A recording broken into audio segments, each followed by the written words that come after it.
Hello, hello. We are doing some live primary coverage. So, anybody who wants to sign in and even hop on the stream themselves are more than welcome to.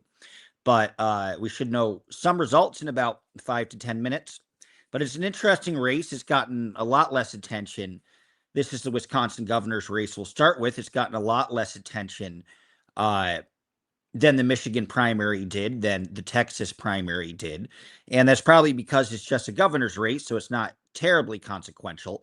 But it is consequential in terms of how successful the DSA will be. Will they kind of have a clean sweep in all these primaries in which they participated in? Or is it going to be much more of a challenge? And it's a unique case, I will say, if you're on the hard left. I regret to inform you that I am not rooting for Francesca Hong because I think she is a deeply incompetent, unremarkable, uncharismatic, mistake-prone candidate who will easily lose the general election against Tom Tiffany. That being said, I think she is expected to win. I've cheered on some other hard left people in the past, but those hard left people have talent. I'm thinking of Abdul El Sayed, who could give a rousing speech, who can inspire people in a way that Francesca Hong cannot do.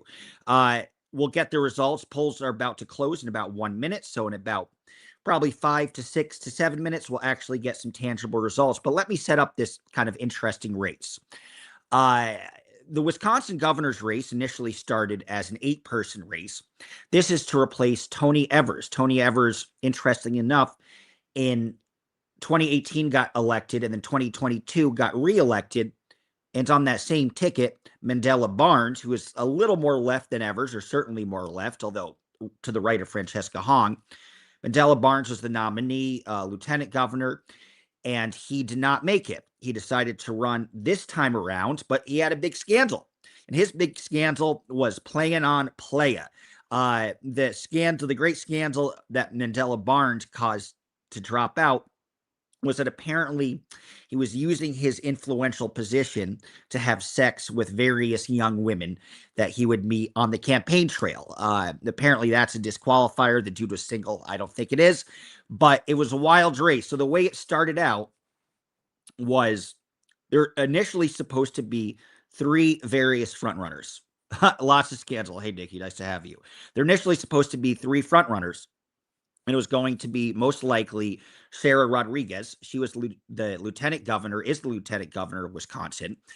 David Crowley, Black, county executive of Milwaukee, and former lieutenant governor Mandela Barnes, who lost to Ron Johnson on the same ticket in which Tony Evers was reelected. Slowly, as the little engine that could, Francesca Hong was slowly trying to break through in this primary and did very much. She went full socialist, took on that banner, and there was a series of movements. First off, Sarah Rodriguez, who obtained the endorsement of Tony Evers, she was looked to be the establishment pick. What happened is that she had a campaign manager, and she gave a certain amount, millions of dollars, for the campaign manager to spend on advertising. Then all of a sudden, it all disappeared. Most likely, her campaign manager stole the money, and she'll be dealing with prosecution. But obviously, Sarah Rodriguez, very dumb move. She realized that she could not go through. When she was getting momentum, the county executive, David Crowley, who is running now and is Hong's strongest opponent, he decided to drop out because he felt, before Rodriguez had this big financial scandal, that it would be impossible to surpass her with her establishment support, and that was essentially splitting the vote. Then Sarah Rodriguez dropped out of the race because of this financial malfeasance on behalf of her campaign manager. David Crowley got back in, the county executive, and the reason David Crowley got back in is because he got the endorsement of Tony Evers. So Evers switched from Rodriguez, and then Rodriguez dropped out and endorsed Crowley. So then what it was Francesca Hong at the top, with these 2 candidates kind of splitting the anti-Hong, anti-DSA establishment vote. Hey, Christina, nice to have you. So they're kind of splitting the establishment anti-socialist vote. So it was Crowley and Mandela Barnes, both kind of young, dynamic African-American men in their high 30s, low 40s. And so it looks like that was the front runners to some degree. And then what happens? Mandela Barnes faced a scandal for being a so-called player. And the scandal is that he used his position to get laid a lot. I was in politics. I always thought that was the whole point of politics. You have an impressive cachet next to your name. It might help you get laid. Mandela Barnes was single the whole time, so he wasn't cheating on anybody. There was nothing where there was no consent. There's consent the whole time. I thought it was a pretty dumb scandal, quite frankly. I think there was some, a little more understandable rage because he went really young, which you shouldn't go that young. I think he went like 19, 20, 21, and really kind of pulled to Bill Clinton and zeroed in on some of the interns. And maybe you just got to not do the interns, man. Maybe you just got to do the communications director, or at least somebody with a paid job, so a little more established. But he dropped out. So then the two front runners are Francesca Hong and David Crowley. But then what ended up happening is in the debate, Francesca Hong did horribly. I would say she threw up on herself. And Kelda Royce, who is also kind of hard left and progressive, I like Kelda Royce a lot more. I think she's a lot more dynamic. She has the charisma. She has the similar policy points to Francesca Hong, but she could sell them a lot more effectively. So we might see some surprisingly good numbers from Kelda Royce. Joel Brennan, who's worked in a various amount of governmental agencies, also did very well at the debate. So you have the two bottom guys that at the very last minute impressed a lot of people. And if you're already not going to vote for Crowley, Royce might end up doing better than expected. Doctors and nurses use their position to get laid a lot too. This is true. So gross, my daughter. Yeah, it's a little too young. Clara, hey, Clara, nice to have you. Politician, used car salesman, same thing. Yes. So we will now look to see if we have any results yet.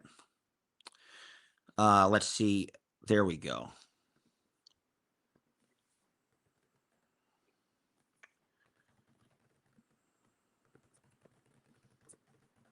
I'd imagine we'll have the few little trickles in. So that's just one race. There are three races, and we'll talk about the other two. There's Minnesota, in which Peggy Flanagan, who is the lieutenant governor, is running against Congresswoman Angie Craig. Angie Craig has been backed by AIPAC, is pro-establishment. Israel really wants her in. And it's a sleeper race because people expect the Democratic Party to win that Senate seat. It'll also be interesting to look at the Republican side because Mike Lindell is running against a news reporter who's a little more established. But, I think Mr. My Pillow is going to pull it off. So nothing here. We could talk about Connecticut as well. This is Ned Lamont, who I think has been quite progressive, but nonetheless, he's still getting a challenge from his left. From State Representative Josh Elliott. Josh Elliott is younger, so he's doing an age thing, although Lamont is not that old. He's like in his early 60s. And it's interesting because it's like, how left do you need to go? And that's where I have wariness with a lot of the DSA people. Lamont has been very effective in reining in ICE. He's made it so that people could sue them on state grounds, made it so ICE people in Connecticut cannot wear masks, have to be identified. So he's had some done some very good tangible changes, which a lot of people support, but nonetheless, he still has a primary. So it's an interesting thing. It's like you can't make anybody happy. And the lesson of this is, even if you are a Democrat, and even if you are a progressive Democrat, even if you are fighting against Trump, even if you're exposing ICE, it's still not good enough. So, I do see some of these DSA people kind of as whiny babies, fantasizing about this perfect world that's impossible, which is one of the reasons I'm rooting against Francesca Hong. But we'll see. Mr. Nuts Pillow says 2026. And guys, if anybody wants to be on the stream, please let me know. I'd love to have your thoughts and conversations. Mr. Nuts Pillow is running against Amy Klobuchar. That's right. And the Senate race, I believe, is where, yes. So for governor, Mr. Nuts Pillow is running against Klobuchar. I hope he spends every penny for the inevitable humiliation. Well, let's see if he wins the nomination first, too. Okay, so we got some early, very early, the first results that we have in the Democratic primary. This is very low. It's only less than 200 votes. What can we analyze from this? It ain't much happening now. But look at the ghost candidate. Telling you about Sarah Rodriguez. She was the guys, please do subscribe. We got a nice amount of people watching, so it'd be nice to have you all subscribe. We were talking about Sarah Rodriguez earlier, who was the lieutenant governor front runner very early on, but her campaign manager campaign manager probably stole a lot of money, essentially stole Rodriguez's entire advertising budget. It was somewhere with like, I think, $3 to $4 million. So Rodriguez dropped out, but she's still the ghost candidate. We always have we have two ghost candidates. The other ghost candidate I was just describing was Mandela Barnes, who had the scandal for being too much of a Randy man, but he's single, so I don't think it's that big of a deal. But let's see where we're looking at now. So right now, Crowley's ahead. It's less than 1% in. But so far he's ahead. And remember, in the last four polls, Francesca Hong has consistently been ahead by 20 to 25 points. So we'll see if that holds up. This just tells us nothing. It's just kind of fun to look at. 13 people voted for Joel Brennan. Missy Hughes was kind of a badass bull dyke, but she dropped out as well. I liked her. I thought she was kind of dynamic. Now we have a few we have a few more votes. So it's tightening, obviously. So Crowley and Francesca Hong are literally right next to each other. And Kelda Royce kind of continues to impress. I would say watch out for some decent numbers. I think if everyone coalesced behind Kelda Royce and she won the nomination, I think she'd be able to beat Tom Tiffany. I do not think Francesca Hong will beat Tom Tiffany. And this is simply because about talent. I don't like politicians who seem weak, who seem meek, who don't have volume in their voice, who don't have confidence in their voice. Kelda Royce seemed like a strong woman to me, like a strong candidate. Francesca Hong seems very weak. I think she's going to get pushed around a lot. I think she's overly rehearsed, overly careful, and she's made some stupid tweets about being scared at Culver's because she thought nobody would think she speaks English. The reality is, her English is not perfect. You can tell it's her second language. And then she says she wanted to cancel Thanksgiving and how evil Thanksgiving was. So she's a lot of things that are wrong for general election voters. But obviously less than 1%. Republicans love rapists and pedophiles. He should have run on your team. I'm not a Republican. What did you call her? Boring? I don't remember what I called her. Garbage chud feeling himself hard tonight. Thank you. I'll accept your chud moniker.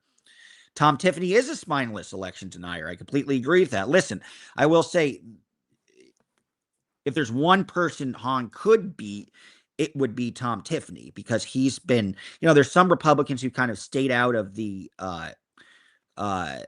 election denialism stuff, and Tom Tiffany was a throat goat for Trump the entire single time.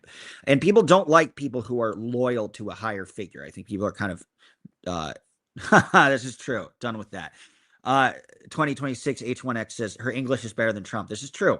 She denounced that comment, but she did, and she said her favorite holiday was Thanksgiving. But I just think she has too many issues. But maybe you could prove me wrong. And hey, if you want to sign on the stream, more than welcome to, and have a conversation. Let's look at some other results. This is Connecticut, which, again, I was just describing, which I think Ned Lamont has been plenty progressive. I don't know why he's receiving a challenge. Ned Lamont, there's a fun website called Our Campaigns, just to kind of admire the amount of times this guy has lost to finally win. This is a fun website called Our Campaigns, in which you can we'll look at Vermont has a primary I know nothing about, but we'll look at a little about it. But Ned Lamont got his start running against Joel Lieberman. And Joe Lieberman ran as an independent, and Lamont ran as a Democrat. Lamont lost, and I believe Lamont lost like 2 or 3 times before he actually won in office. So yeah, he, as you can see with some of these results, he lost it way back in 2006. He lost against Joe Lieberman. This is when Lieberman decided to become independent. I think it was an early Israel conversation or something like that. It was an interesting, he's very close to John McCain. In that race back in 2006, Rudy Giuliani endorsed Lieberman, even though Lieberman was a Democrat. Remember, he was Al Gore's running mate for some time. So that was the first election Lamont lost in. And then he lost the primary for governor against Dan Malloy, who was the mayor of, I think, Bridgeport. Can't remember. Stanford, of course. Stanford makes more sense. Mayor Stanford, he lost against Malloy. So 4 years later, he lost again. And then finally, on his third try, he won a very close race for Connecticut governor. So let's look at the results for that. This guy's fun. He's a billionaire, Oz Griebel. Kind of a fun character. Let's see. Wow, that was quick. Done and done. It's been called. The Great Challenge from Josh Elliott, who really didn't have much of a calling card, in my opinion. But Our Revolution had supported him. That's Bernie's wing. Bernie Sanders did not endorse him, but a lot of Bernie Sanders' skeletal structure endorsed Josh Elliott. So right now it's a rape. Lamont is raping Elliott. There's no other two ways to put it. 32% of the votes in. The question is it a 60-40 race where it's somewhat respectable for Elliott? But if it's this bad, I would say Elliott does not have a future. So that's interesting. We already have a race that's already been called. It's funny. The guy that is going to run against Lamont is a guy named Ryan Fazio. And he is, I think he looks like Nick Reiner. Like Nick Reiner, the guy who killed Rob Reiner, his dad. And he also sounds like Nick Reiner, which I'm going to try to see if we can show some video or not. Ryan Fazio got lucky because he was running against a woman named Erin Stewart, who was the mayor of New Britain, and Erin Stewart misappropriated a lot of her campaign funds and is now under investigation, but she dropped out and she was a front runner. And Ryan Fazio, who's quite young, I think he's my age. He's a little 1 year older than me. He's 36 years old. But he is now the nominee, and I think he looks like Nick Reiner. But wow, so already a result called. Let's look at Minnesota.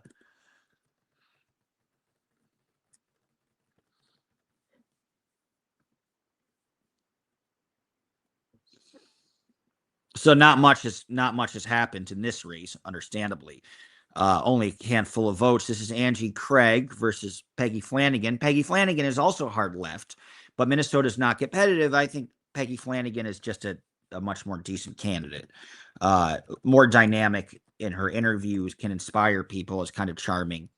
Also kind of cute. Not that that matters, but I think she's kind of cute. I like her glasses. I have a thing for girls with glasses. So she's doing well, and Angie Craig is the other one. And so she's the kind of establishment hack. She got accosted by anti-APAC people at one of her events recently. I don't know if she could win. We're talking about Tiffany Hong, says 2026 H1X. Wisconsin has nothing to gain from Tiffany. I completely agree with that. That's why, I'm just hoping there's a better candidate. Mary Jane helps my brain. It helps my brain too. You got to love that weed. Got to love that ganja. Ganja for president.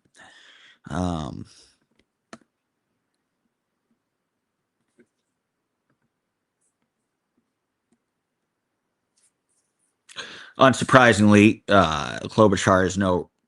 She actually did have two opponents. Right now she's at 98%.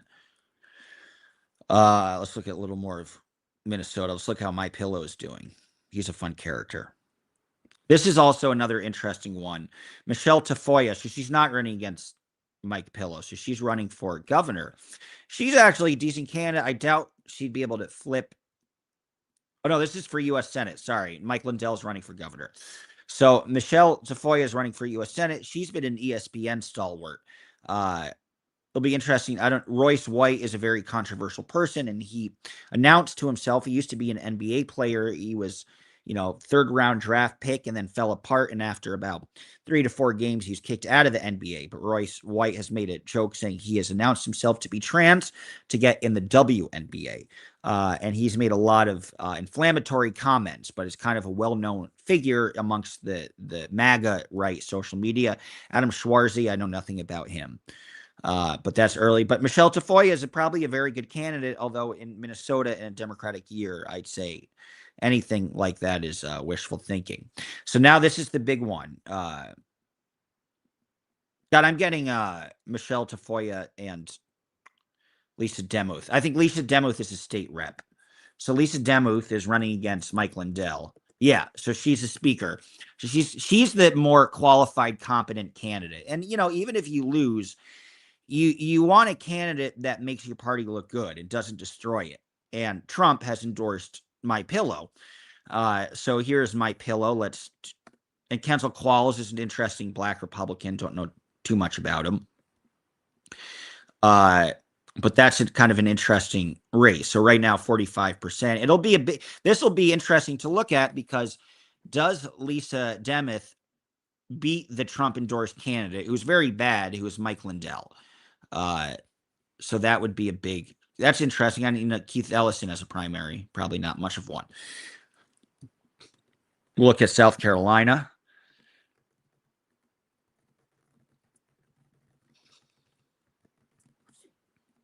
This is, of course, to replace Lindsey Graham. Lindsey. And his sister was appointed. And Trump has endorsed Lindsey Graham's sister, who has really no experience. And Ralph Norman keeps trying and trying. Ralph Norman ran previously.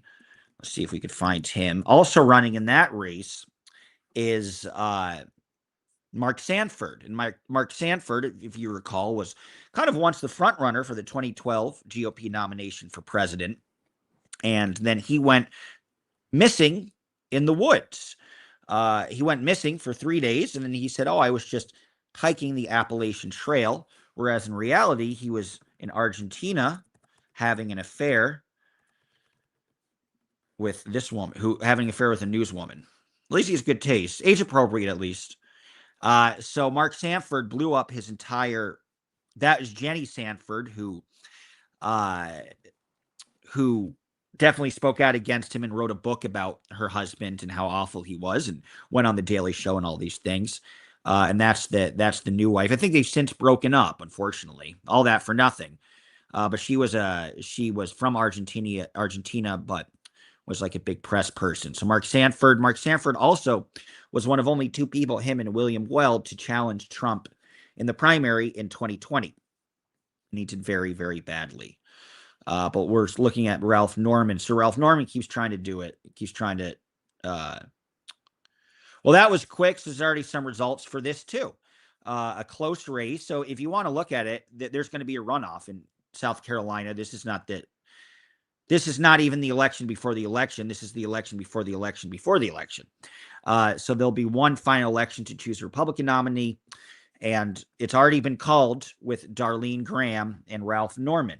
Russell Fry. It's interesting to see who has the support of various people. Not that I know most of these names.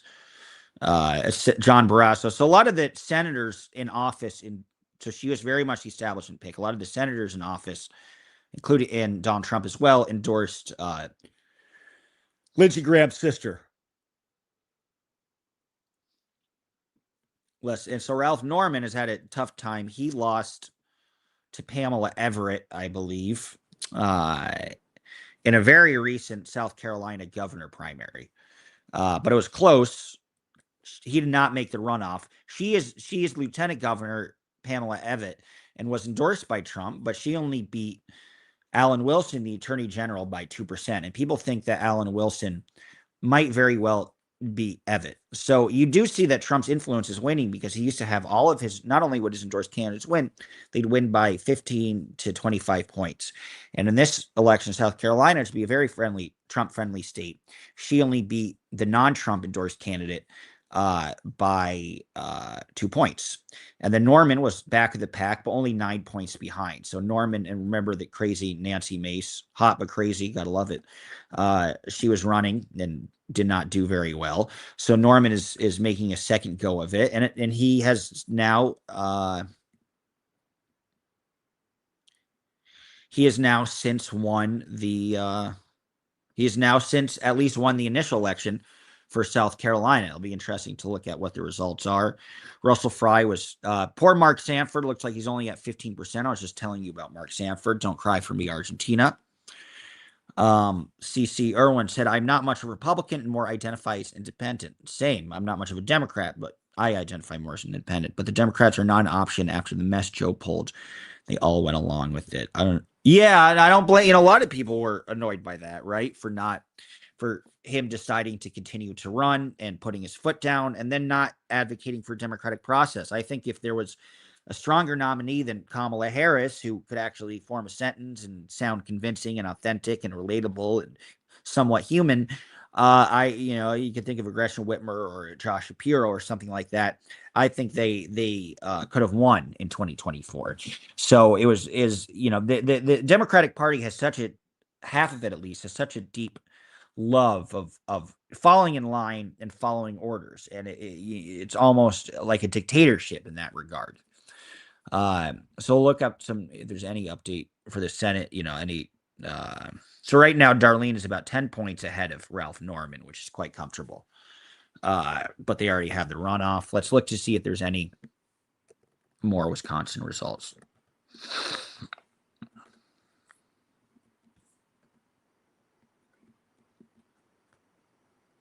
So now we get a better picture of things.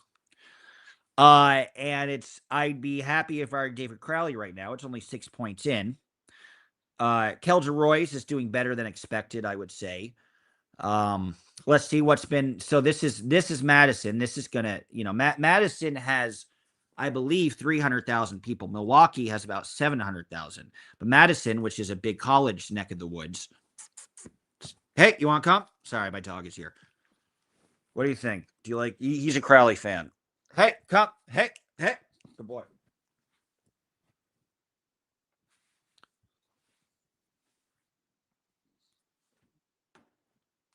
Sorry, dog interrupted.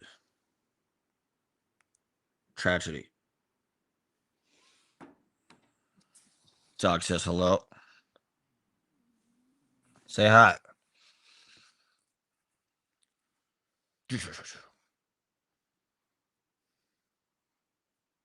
What do you think about the primary? Why don't you care? Do you not give a shit? Do you know what Francesca Hong is? Probably not. Dog says hello back. Give you one more shot.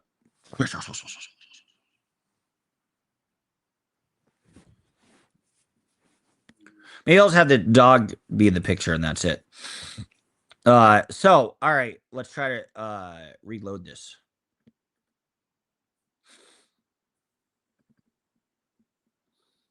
So 6% in, and Crowley is about 10 points ahead.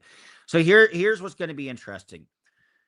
The base of David Crowley is the city of Milwaukee, as I just mentioned, has about 700,000 people, which is pretty decent. The base of Francesca Hong is Madison. Madison has he's doing better. Oh, no, minus 0.2. So the base of Francesca Hong will be Madison, Wisconsin. Now, all the polls, Marquette University, which is a respectable law school, which I think is technically in Michigan, Marquette, Wisconsin, or Michigan. It's in the top part of it, but they're close. So they usually have accurate polls. Crowley keeps losing numbers. They have mostly accurate polls, and they had Francesca Hong about 20 points ahead of David Crowley. Now there is some hope, with Mandela Barnes dropping out, that they'll all coalesce behind Crowley. Let's see. Wow, so Crowley just gains a whole lot. So right now Crowley is gaining, and there's a 7-point spread. But again, we're going to have to look at Madison. So Madison is coming in. So if it's already coming in and there's 0% of Milwaukee, this is just, there's only 9% of the vote, but 9% sort of gives you a decent picture of things. It's only 5% in Dane County, of which is Madison. But even 5% of the vote. Now, let's compare Abdul El Sayed when we were looking at Lansing. Lansing is the anchor college town of Michigan. When the early results showed up in Lansing, again, David Crowley increases. When the early results showed up in Lansing, Michigan, Abdul El Sayed was beating Haley Stevens by 30 points. I think Abdul ended up winning with 65 or 70% of the vote of the college town. The college towns are expected to kind of vote en masse. Of course, the problem is in the middle of August, you don't have a lot of those college students. So right now, it's not looking great for Hong. You think it would be this total crush out, and David Crowley is keeping the score even with her. That's going to change. I still very much think Hong will win Dane County, and she'll win it by at least 15 points. But she will need to win it by 30 points. And the fact that she is down right now with it, again, as I say, even if it's only 5%, a lot of the results that come in sort of follow the trend. So I would say not good for Hong. And this, again, 700,000 people in Milwaukee, a lot of that is going to come in for David Crowley. Here's Kenosha, which is a decent sized city. That's where the shooting happens with that punk kid. I forget his name. But Hong is doing all right there. So if Hong does better in places she's not expected to do, then she could offset some of the weak numbers that possess in Madison. Eau Claire is much more of a working class out there city. It's still a city, probably 60, 70,000. And we want to look here because we want to see how is Crowley doing in each of the decent sized cities. Does he have a lock? If he has a lock, if he does Milwaukee very well, and then he wins Green Bay, and he wins Eau Claire, and he doesn't win Madison. But again, Eau Claire and Green Bay are kind of the other cities of, aside from Madison and Milwaukee, are the other cities of note of population. And so if he ends up winning Eau Claire and winning Green Bay, then it's over. If Eau Claire becomes, because that's how Abdul El-Sayed won. Haley Stevens won Detroit. She won the city of Detroit quite comfortably, actually, by 20 points. But Abdul El-Sayed kicked her ass in the city of Grand Rapids. That was the second biggest city. And then, of course, in the college town, Abdul El-Sayed kicked her ass. Let's see, plus or minus. Minus. So she's catching up. She's catching up significantly. It's 13%. So we already get sort of a general view of it. Now it's only 4. He's only 4 points ahead, but nothing is in Milwaukee. So I'd be in a good mood if I were Crowley right now. I'd be in a good mood if I were Kelda Royce. If she ends up getting 10% when everybody ignored her, she did very well in the debates.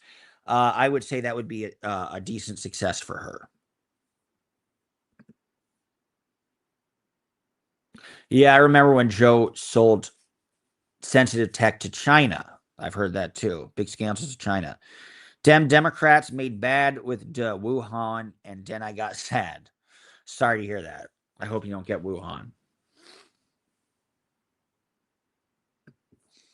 Thank you, Nikki. Yeah, please do subscribe. We'll look at some in Minnesota. Oh yeah, Minnesota. Oh yeah. And see if My Pillow is doing all right. So 16% in. We're all just waiting on Milwaukee. If Hong could put up some respectable numbers, she could pull it out. If Crowley dominates Milwaukee, which I anticipate him doing, he was the county executive of that county, then I think, it would be the victory of the century if Crowley pulls this off against Hong, because the last 5 polls had Hong consistently 15 to 25 points ahead of Crowley. Crowley even dropped out and then got back in after Sarah Rodriguez, lieutenant governor, dropped out and then got Tony Evers' support. I will say Tony Evers has had some balls of really criticizing Hong, and I think that helped.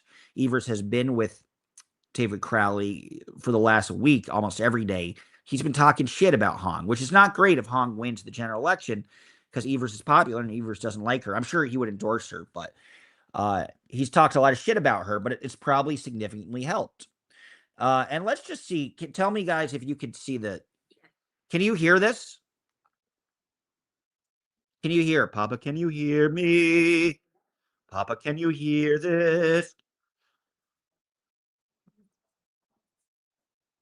Can you hear, guys? Can you hear the video? No? Okay, thank you.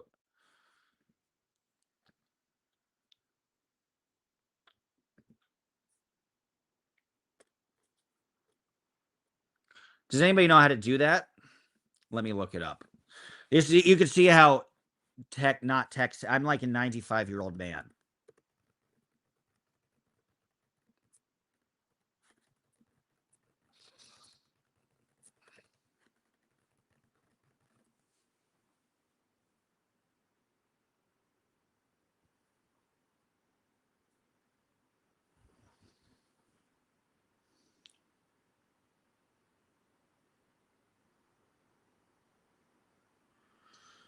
Fuck, I have to get fucking Chrome. I hate this shit.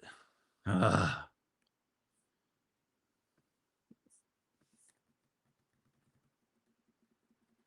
Well, download it then. I surmise. Well, no, because then I have to sign off, or maybe not. Bummer. Is there a vote for who runs their? Yes, this exactly, Sandy. This is a vote for who runs the party.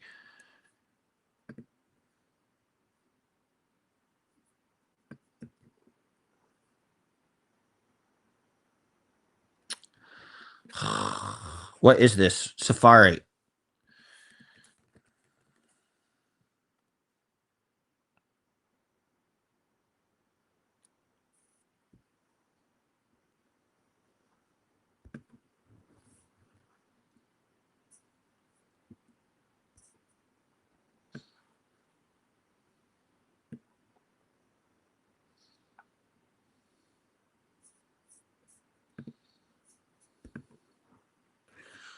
That's complicated. I'm gonna look to download Chrome so we can watch some of the audio. Obviously, I'm not gonna just not say anything.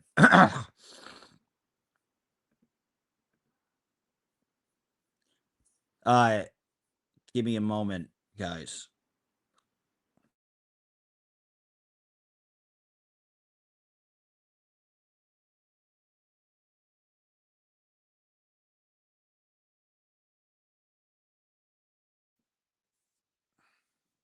Destroy all religions, and then humanity will be set free 100%.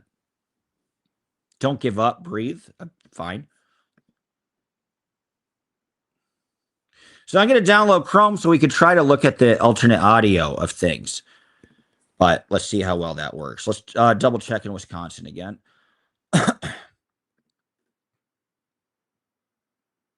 20%. So again, Crowley is holding very steady. And I'd be in a this would be the victory of the century because everybody thought, oh, it's Hong with the socialist movement. But Hong performed so terribly, so often on interviews, on press junkets, on questions. She just came off as a weak, uncharismatic, bad candidate. And it's more than just the tweets. Yeah, people are saying, oh, who cares that she said she felt offended in Culver's because she thought she's around people who thought she didn't speak English. And I'll show you that quote. I think it's kind of silly, but whatever.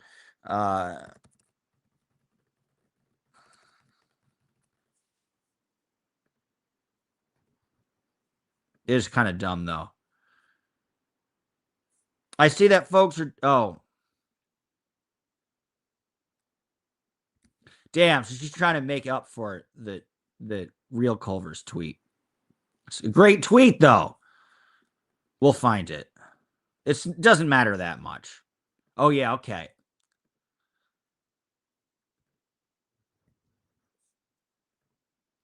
I'm literally on the verge of an anxiety attack to the point of tears in Culver's right now because there are too many old white people who don't think we speak English.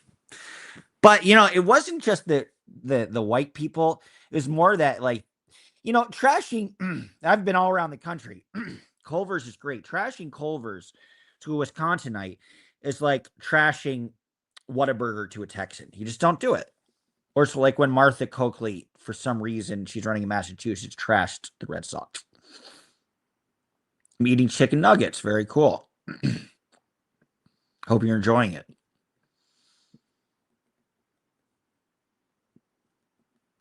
I am disgusted to see, Serwin, that Congress has sent nothing out of substance. It's a problem worse that can be fixed with lobbyists involved. Yeah, and that's a big reason for the socialist support is they're less connected to those lobbyists, less connected to those kind of hack institutions. People love lies. They love trusting in books. Fools come running. But again, I forgive you and I love you, brothers and sisters, but you're all being deceived, tricked, duped, and set up. It's all a setup. Perhaps. All Americans are being had. I like being had. It turns me on. Got my cheeks spread wide open. McNuggets are so good. Ain't that the truth?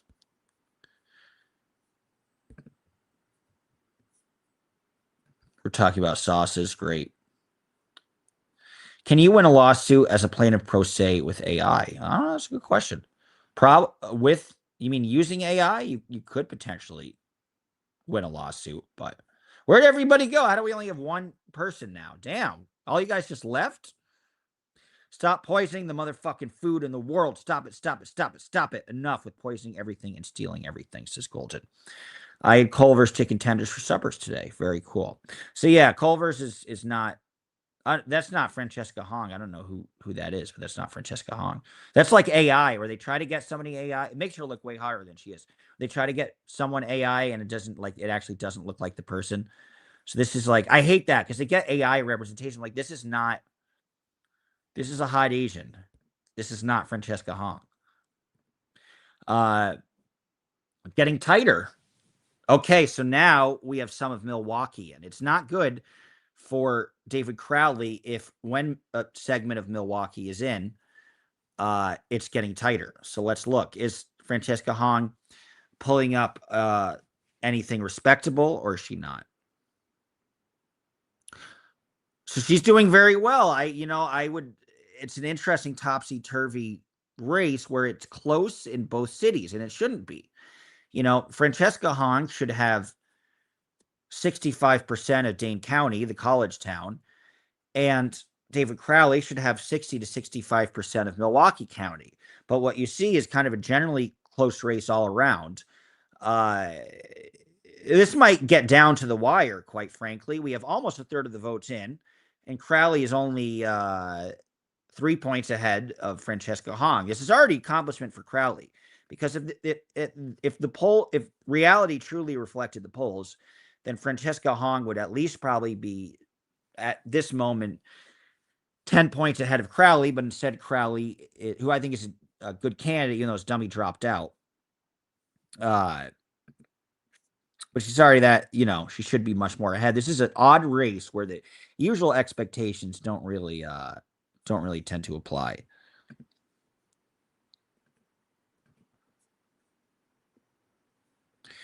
But let's see. Green Bay. I was talking about Green Bay. How would Crowley do in these other cities of note? And so far he's doing decent.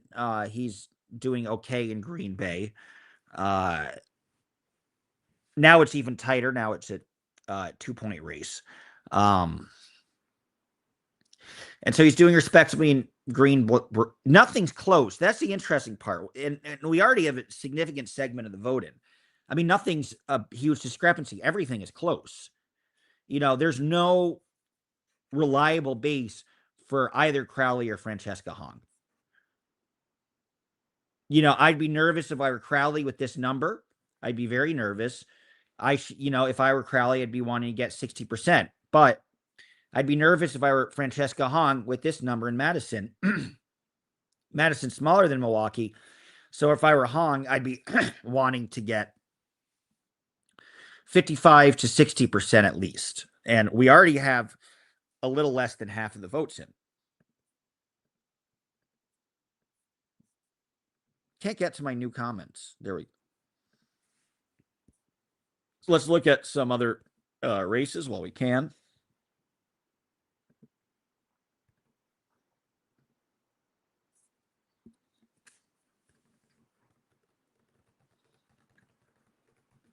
Oh, all right.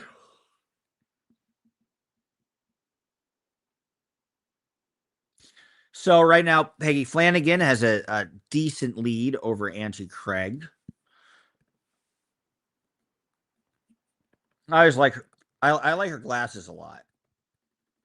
I think she has a fun style. Doesn't she have cool glasses?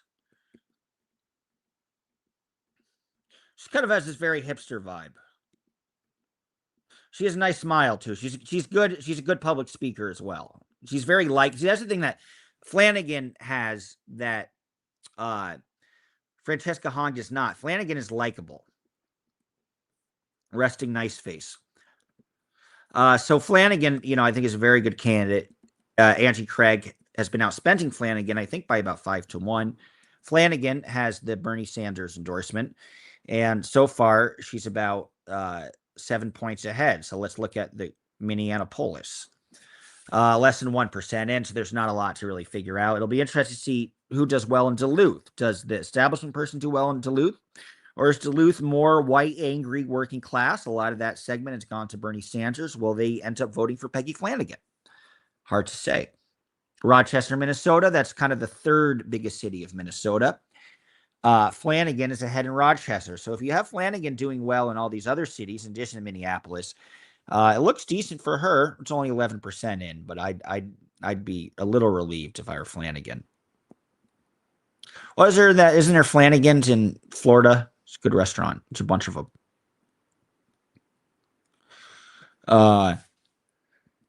Sorry guys, I'm looking up. I want to see my pillow.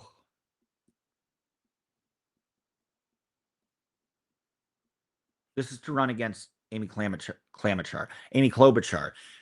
So Lisa Demuth, however you say it, she's the Speaker of the House. She's not that crazy. She's pretty level-headed. This is interesting. So far, with 12% of the vote, she's very comfortably ahead of Mike Lindell. That's the Mike Pillow guy. Sorry, guys. Let me see if I have Chrome so I could share some of the audio. I just downloaded. Where'd it go? Google Chrome. So with Google Chrome, I could share the audio.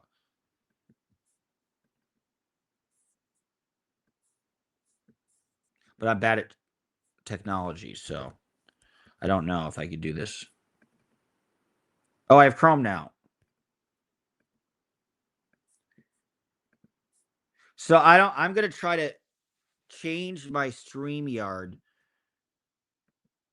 to Chrome so I could share audio of various things. So are you a political analyst? I guess it's we could all call ourselves a political analyst. Ain't nobody paying me. Please do subscribe, guys.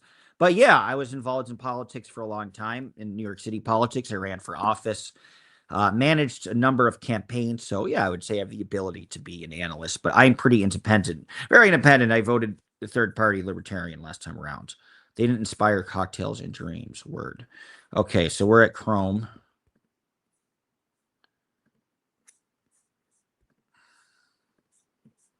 And I'm going to try to switch without logging off. So we don't end the stream, but we could go to Chrome and share audio. Hopefully you don't see my password or my prawn.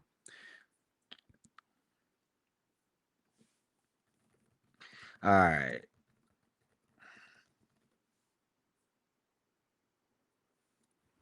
You can't see me writing this, right? Yeah, cool. Keystrokes. Now I have to verify with my telephone.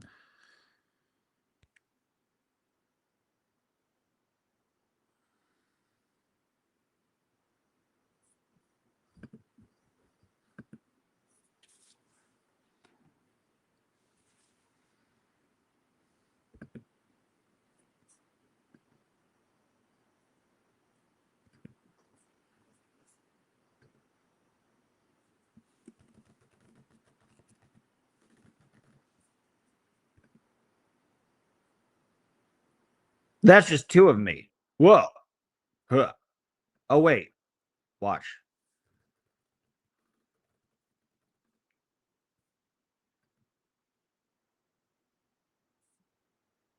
Oh, but they can't share the screen.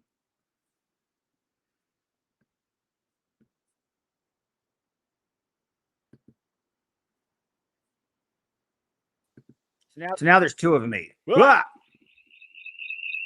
Let's hope I don't.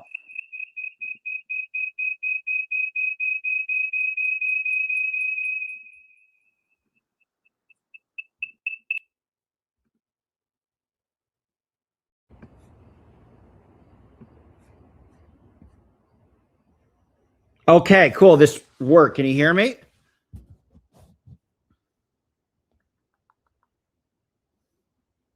And now we're going to just share screen again. Ouch, I know.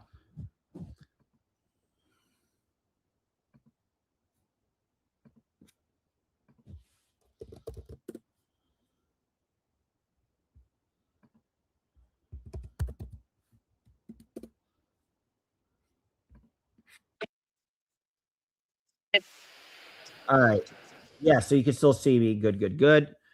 All right, now I'm going to try to do share screen with audio this time around.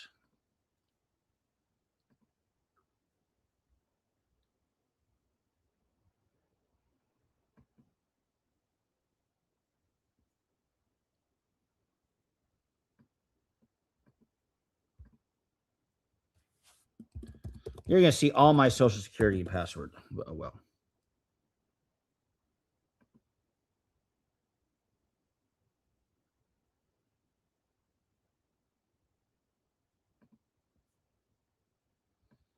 Okay.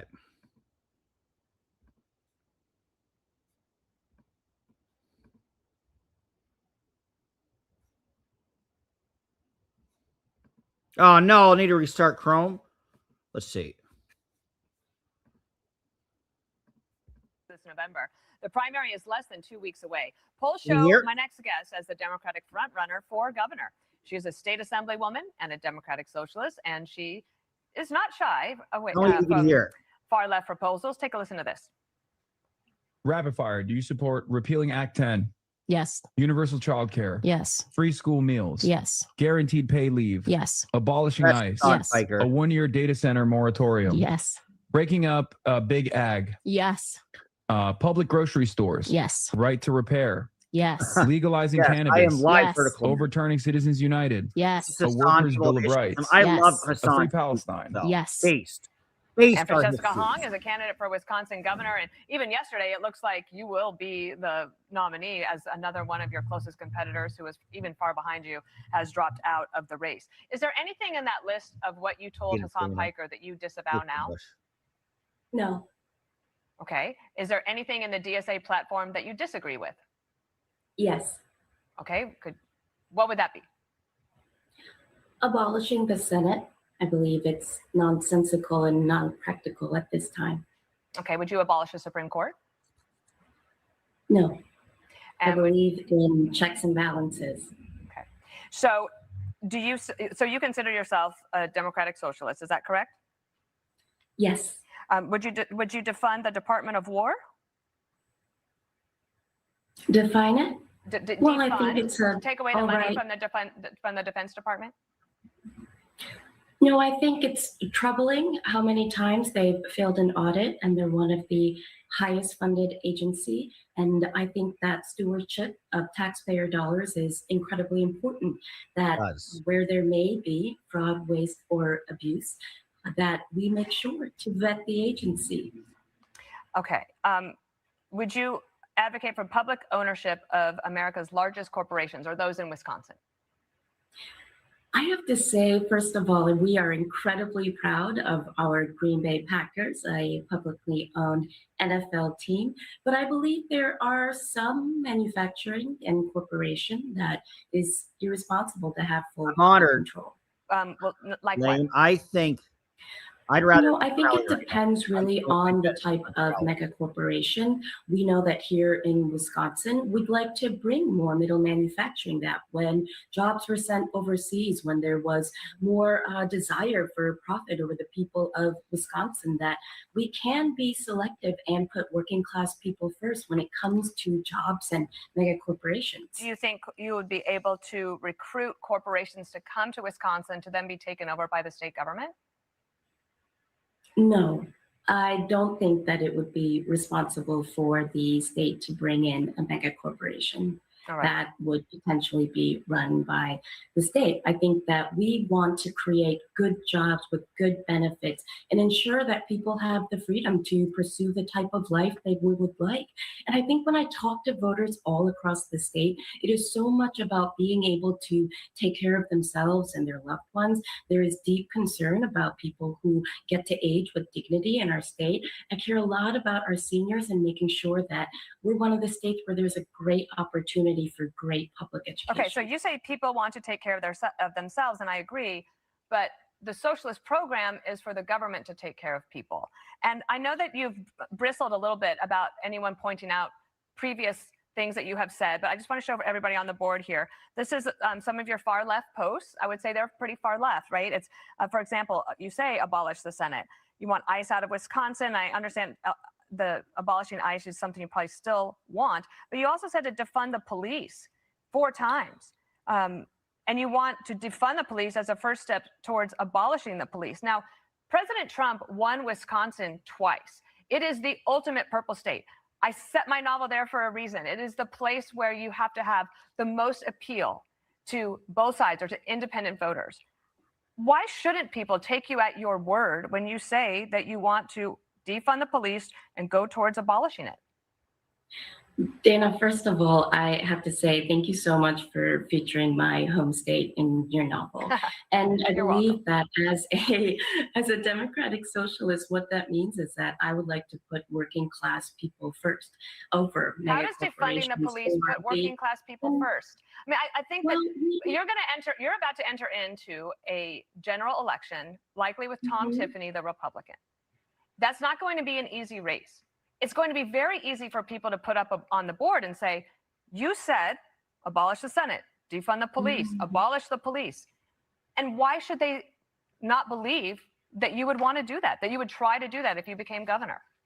I believe that people can evolve. We meet Trump voters from previous elections who now would like to vote for me, who have a sign in their yard. So who needs to evolve, the voter or... So really, I just don't think she has the energy or charisma. She's too careful. She's too calculated. And something that's going to hurt her is Governor Tony Evers. Trashing Francesca Hong. Wisconsin Governor Tony Evers today wading into the governor's race as he was asked about Democratic frontrunner Francesca Hong. Specifically, can she beat Republican Tom Tiffany? I think she's in a tough place. She has spent her entire campaign dealing with not with the issues, but what's on the Twitter. And I just find that that's not a good way to beat Tom Tiffany. Evers has endorsed Milwaukee County Executive David Crowley for the governor's race. The pair were at the Wisconsin State Fair.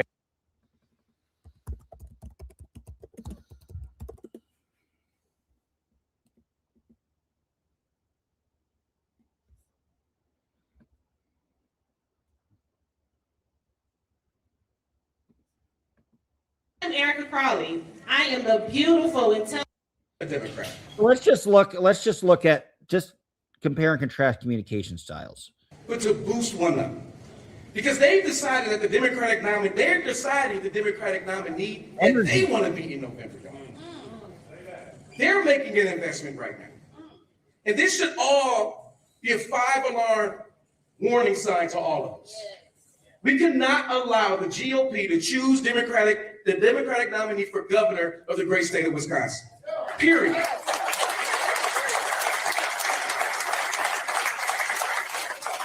So Democrats, we have a decision to make based on who can actually win in every corner of this state, but also govern on day one. That is exactly the choice that we have in front of us right now. Democrats cannot afford to head into this general election with a nominee who lacks the experience, who lacks the record, or the coalition necessary to win this race, especially with Republicans actively trying to hand us that exact outcome. This election is too important to gamble on. And that's why today I am re-entering this race.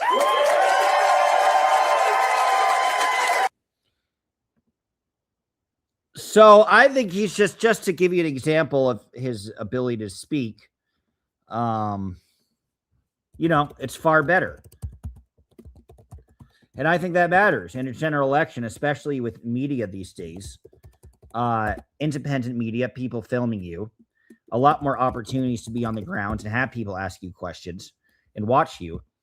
You know, your media presentation means more than anything else, quite frankly.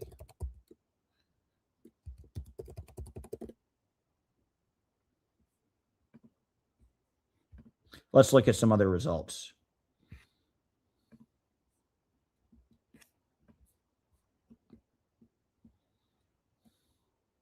So it's a tight race. I will tell you guys, nobody expected it to be this tight. Everybody is expecting, we now have over half of the votes in. We all know it's going to be an under 6-point race. Whoever wins will only win by 6 points or less, is my guess. Crowley keeps losing numbers though. So let's take a look, and just looking, compare and contrast. It's not about her policies. It's just about her and how unremarkable and boring Hong is. And I just think you need somebody to get people on their feet. Let's look at Green Bay. If I were Crowley, I'd feel good about doing well in Green Bay. That's one of the other cities. Eau Claire, Hong is ahead by 8 points, which is not awful for pardon me, guys, which is not awful for him. In Milwaukee, so now he's getting better numbers in Milwaukee, but not great. And as I said before, none of these are blowouts. If you looked at Haley Stevens, she got 65% of the vote in the Wayne County of where Detroit is situated.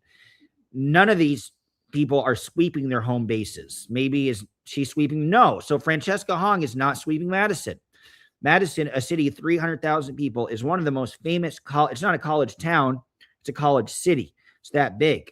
So one of the biggest, most famous college cities in the U.S. She should be getting 60 to 65% of the vote. She is not getting anywhere close to that. And Kelda Royce continues to kind of punch up some respectable numbers. I think if the media took her more seriously, she did very well in the debate. She'd be winning right now, but she certainly has a future. I liked Kelda Royce a lot. She probably would have been my choice, but I prefer Crowley over Francesca Hong.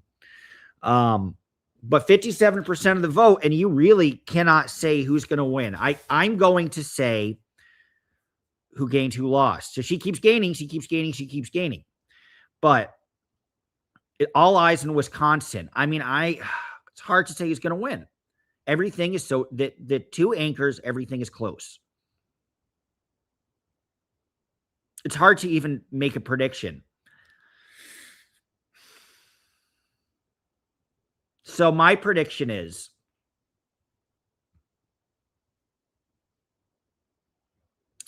I think in rural counties. Wow, this is weird. 8,000 people wrote in a candidate? Weird.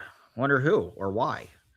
I anticipate Crowley doing better in rural areas because of more moderate Democrats, but Abdul El-Sayed did somewhat decent in rural areas. Remember, these states are almost neighboring, essentially, so there's a lot to compare and contrast to. But boy, this is way closer than anybody thought it would be. All of these races are way closer. And here's the thing with the DSA.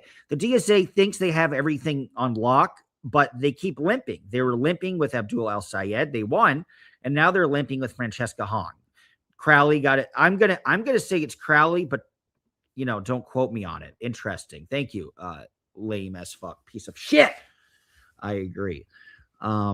First party to do this would dominate the vote nationwide. There's no cheating. Word. I've really gotten so much administration for the work you do. Thank you. Admiration for work. That's very nice. So many charlatans out there. I appreciate that. I've never seen you comment before too. So if you were brand new and became interested in this through the scrolling stream, that's very grateful because I'm trying to branch out, speak out against Scientology. That's how I got my start. I used to be a local TV news anchor, and then I trashed Scientology and said that Lisa Marie Presley, who was Elvis's daughter, was going to testify against Danny Masterson in his trial. He was the guy from that 70s show who got found guilty for sexual assault and rape.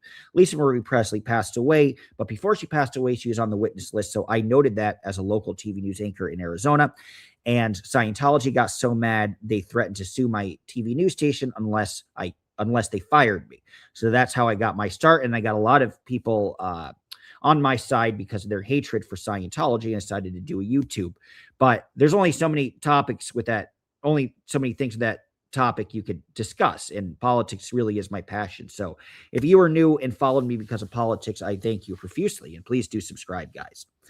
And fuck the local. You know, it's funny, I don't feel any lament about losing that job, because TV news is an industry that's falling apart. And, you know, we saw the raw numbers. Like, we were in a city of 100,000 people, and only like 4,000 to 5,000 people a day would watch us. And I was getting paid $27,000 a year for a full-time job. Like at the Chick-fil-A, they were making bank compared to me. COS lobby threw Dodge under the bus. Yes. That's where I came in to start. Yes, Sandy has been a committed supporter. Most of you have followed me through that, but if there's some new people, I appreciate that as well. And of course, I appreciate the old. Make new friends, but keep the old. One is silver and the other is gold. 60% of the vote in. Crowley. I don't know, Hong is winning. Here's my favorite Hong song.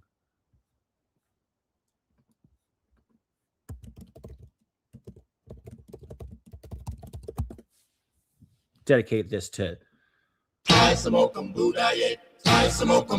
went to Chinatown way back in old Hong Kong to get some egg foo young, and then I heard a gong. Ling ting tong, got to sing that song called I smoke a boom da I smoke a boom. Ling ting tong, he would never be wrong. I want to sing. That was offensive. Enough of that. Hope you guys enjoyed that. Sing it. Thank you. Where are the comments that you're posting up? What comments? These comments on my stream. Maybe we'll do a little more. Your song, a ling ting tong,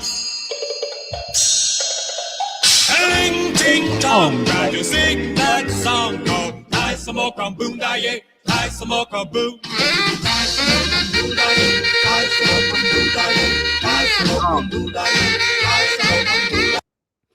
All right, let's see. Any progress? Probably not. Oh, let's see how let's see how Peggy Flanagan performs. Let's see how she is on the stump.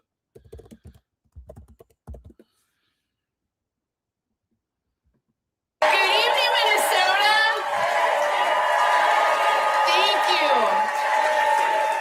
Thank you so much. Oh, this is today. Is this today? This is what?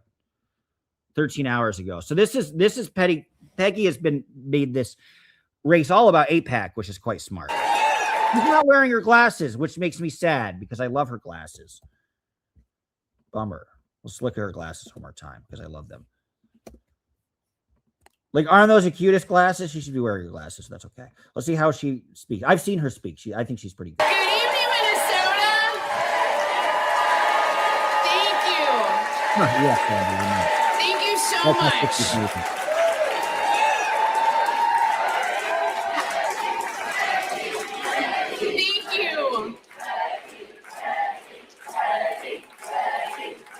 Thank you so much. Thank you so much for being here.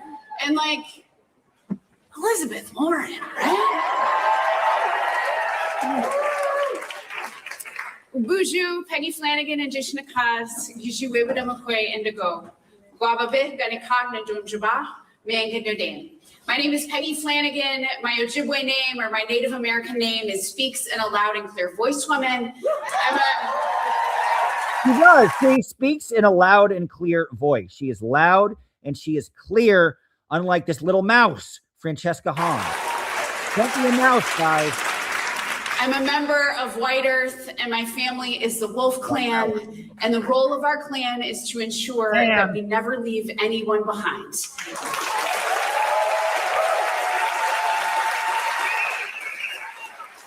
Oh, no. And that's why we're here tonight. I don't know if I could adjust top comments or not. I'm just looking at the comments that come up. Are there more? How do I find the rest of the comments? Am I missing some? That's not good.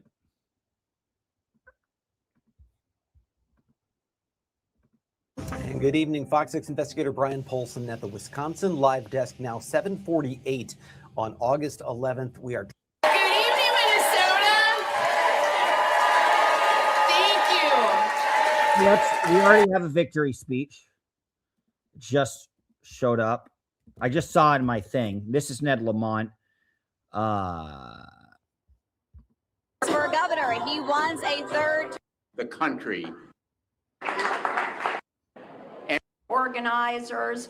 Price of food. So, Ned Lamont, let's do one last little check of the Connecticut just to see how much he won by. And again, this was a case where the hard left doesn't know when to quit and doesn't know when to not do something. Ned Lamont has been one of the most progressive governors, has instituted sweeping reform against ICE, forcing ICE to no longer wear a mask and giving the Attorney General power to charge various members of ICE for infringement of civil liberties.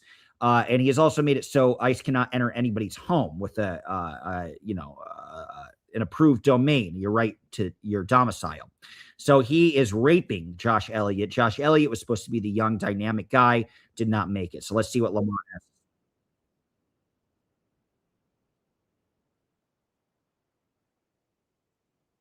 Well, first, before we do Lamont, he is running against a guy who looks and sounds like Nick Reiner, who killed his father, Rob Reiner. Like, looks the same. Looks and sounds the same. Tell me that this guy, Ryan Fazio, the nominee, does not look and sound like Nick Reiner, who killed Rob Reiner. Dude, it's Nick Reiner. Oh, whoops. You don't see it. From families of union Nick workers Reiner, who worked hard and moved to Connecticut to raise a family. Dude, this is the guy who I killed Rob Reiner. graduated from our public schools and returned to Connecticut to start a life and a career because there was no other place I would ever want to be. I got engaged here Dude, to my he killed beautiful his mom and fiancée, dad. Amy, and we'll start a family here. Unless he kills his family first. A state Senate district 3 times that Kamala Harris won by 17%. By building bridges. All right, let's look at Ned Lamont's thing. I just want For governor, he wants a third term, and he is one step closer to getting it. Of course, next stop is the general election where he will take on Republican. I want to thank. A big tent. All right, this is Ned Lamont. He raped Josh Elliott. It was a rape. He pinned him down, and he anally assaulted him with 67% of the vote. It was an anal rape. I look forward to carrying this battle into the fall with each and every one of you, Democrats in Connecticut, what we stand for. I want to give a shout out to Josh Elliott. He ran a feisty campaign, raised very important issues. Look forward to working together as one into this fall, what we can do together. Look, a lot of other parties around the country are shrinking. We have a big tent, we're expanding. That includes all the supporters, Not much of a speaker. progressives, moderates, small business, labor, independents, even a few right-minded Republicans, because we have one thing in mind: affordability and opportunity for all the people of the state of Connecticut. That's what we do. That's our North Star. And I know a lot of you are going through really tough times, working your tail off, 1 or 2 jobs, hard time getting by. The Trump economy is really bad. Look what it's done to the price of food. Look what it's done to the price of gasoline. Look what it's doing to the price of insurance. That's what it is about affordability. That's why we're stepping up. Make your life a little bit easier every day. Make sure you have food for your kids. Make sure they have free breakfast and lunch in our schools. Let's get that passed. Make sure we have affordable health care for all of our residents. Right, Sean Scanlon? Let's get that done. And talk about affordability. You know, the Republicans are always saying, oh, it's just about taxes. We're going to eliminate the income tax. No, they raised the income tax and they raised the income tax. We did just the opposite. We cut the income tax, not for millionaires. We cut the income tax for middle-class folks, just every people in this room, eliminated the income tax for our working families, allowing you to keep a little more of what you earn, higher pay. See, this is like, this is what I am. This is like progressive with a libertarian tinge. You know, yes, you should lower taxes for the people who need taxes lowered. And there's a lot of people at DSA where it's not just raise taxes on the rich, but it's raise taxes on the working people, raise taxes in the middle class, raise taxes in the working class. I admire Lamont because he's been very specific in lowering taxes for the people who need their taxes lowered. And that's, you know, more libertarianism. Hey, keep more of what you earn. That's about affordability. Both progressive. Just one other thing. It's about opportunity as well. Affordability lets you to get by. Opportunity says, let's get ahead. I want each and every one of you and your kids and your grandchildren to know Connecticut is a state where you can get ahead with opportunity. It starts with the best education system in the country. That's true of almost all of our schools, but not all of our schools. We're not going to stop, Susan and myself, until all of our schools are the best. That's pre-K right through college, debt-free community college, debt-free state college. I want everybody to be able to achieve their dreams. You got a guy his perspective. Let's see. No, there's no more mic. I was looking at for governor. He wants a third. Subtraction. I believe that when it comes to political parties and winning political races, you're welcome in this cause. I also believe that, as you know, Dick mentioned, when it comes to our country and what we stand for. And if I'm particularly distraught about, I got too many things to count, but one thing with Donald Trump, when he tells you, looks at a crowd like this and goes, you don't belong, and you don't belong, and you're not like me, and you should go home, to go back to where you came from. That is not America. That is not Connecticut. And that is what is on the ballot. That is what is on the ballot this November. We are so much better when we work together. We're so much better when we look out and care for each other. Remember, love thy neighbor. That is their message. And that's what's on the ballot this November. Look, I care. You know, Harry Truman once said, if you want a friend in Washington, get a dog. I don't agree with that. You have all been very close friends for a long time. We've been through a lot together over the last 7.5 years. The people behind me are extraordinary, making a difference for this state every day when it comes to affordability and opportunity. I could not do it with my friend Susan Beiswitz right here by my side. And I'll give you a little secret in life. When the going gets tough, make sure you have a partner for life. I've got Annie Lamont. God bless you all. My name is Ned Lamont. Look, so that's probably, there's still same day coming in. How did that break? Is a tighter margin on that one. So, like, for example, this is bad. Like, numbers are really weird. Hong was not expected to do this well in Milwaukee, but then Crowley is doing well in Madison. Let's see. She wins 41-38. Okay, so we're still on election day, or we're still on non-central count. Yes. Right. Again, so it's just, this is a thing that's happening as we're doing all these calculations, makes it 32-22 statewide. As we're doing all these calculations, and I see the expected vote now is 765,000. I mean, in these statewide primaries in Wisconsin, these Democratic primaries, non-presidential, it's typically been 520, something like that. So this, again, that theme of this primary season, huge turnout. And it keeps climbing, and that's what keeps happening. It's a lot of people turn out who don't like Hong. This must be vote by mail that got. I'm just looking at Iowa County where we just got a little. Seeing if they have Fox News coverage, probably not.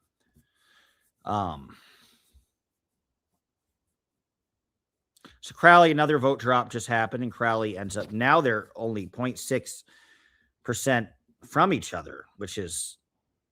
Again, a much tighter race than anybody ever anticipated. So I'd be happy win, lose, or draw if I were David Crowley.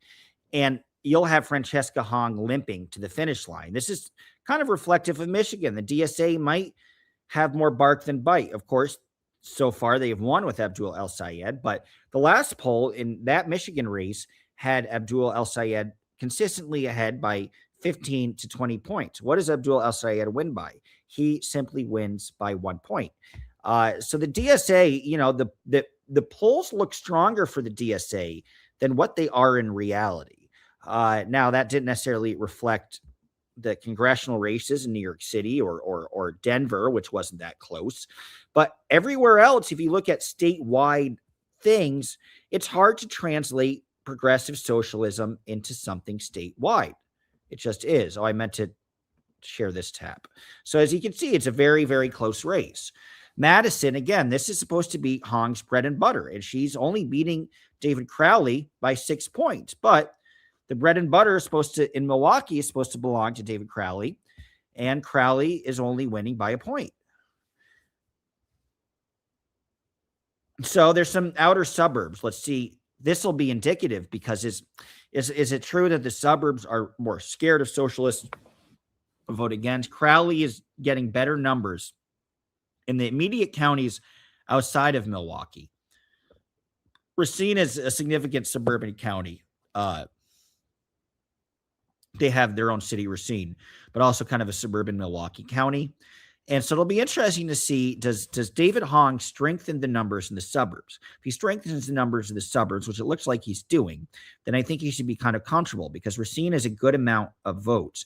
And if this only 3% in, but if Hong could maintain a 14-point lead, I mean, if Crowley can maintain a 14-point lead in a suburban county and it reflects other suburban counties, which it appears to be doing, he has this Waukesha is a high income, as they say, suburban county, and he's winning that quite comfortably. And I think ultimately Crowley will win because he is beating her comfortably in the suburbs. He's not winning comfortably his home base, which has the most amount of people, which you think you'd want. But again, of course, who has the most left voters in any state is the biggest city. You know, you could go to Casper, Wyoming, and you'll have hard left socialist voters because that's the biggest city in Wyoming. Go to Boise, Idaho. Boise, Idaho is actually pretty liberal, and you have a lot of the hard left voters. You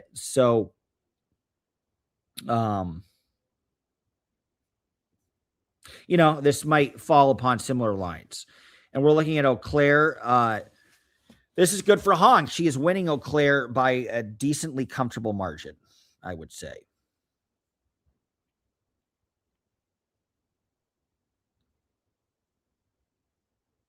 So Green Bay, which is a significant city, Crowley is winning it, but not by much. So this just is a close race all around. If Crowley is successful, it's because of Tony Evers, was the governor who endorsed Crowley, was really talking about how weak of a candidate Hong was. And I think Hong, as we just saw in some of her interviews, performed very, very, very poorly in the debate and a lot of these national interviews. She had never gotten used to being a national figure before. So this is kind of a new experience for her, and she's not very good at it.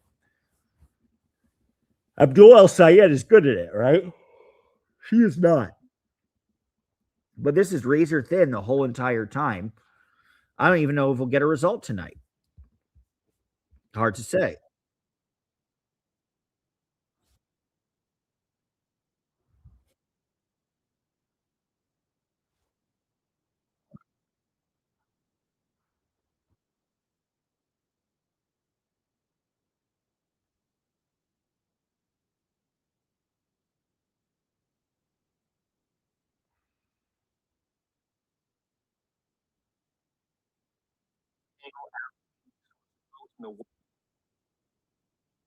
Oh, yeah, I missed a lot of comments. Magna P sitting upside down.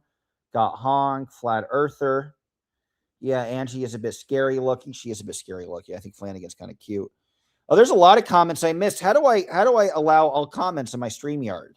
Because I'm looking at my phone and looking at all the comments I missed. Betty Jean, JT is struggling with his signal. Who's JT? Stauber cheats at hockey. Oh, that's because this is not my stream. Who's JT? I was looking at somebody else's stream. No, these are, I still have, this is all right. All right, cool.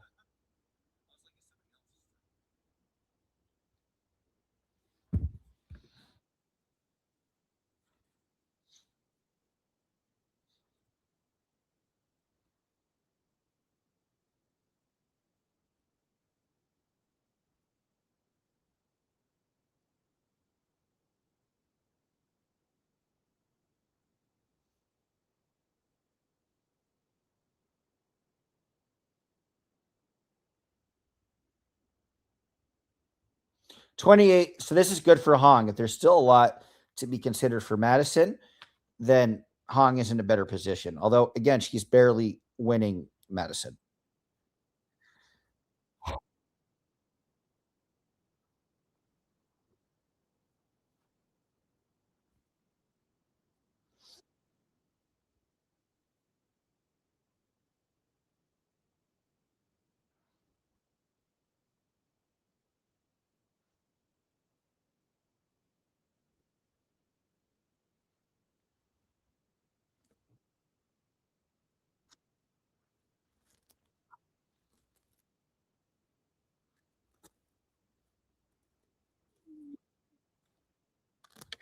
Still a lot to be counted.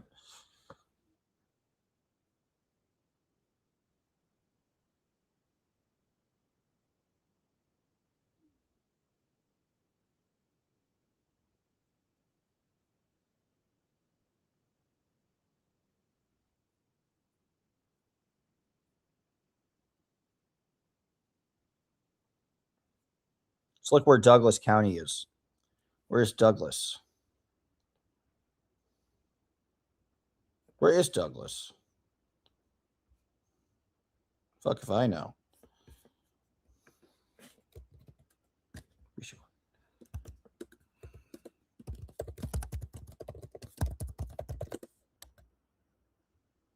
Oh,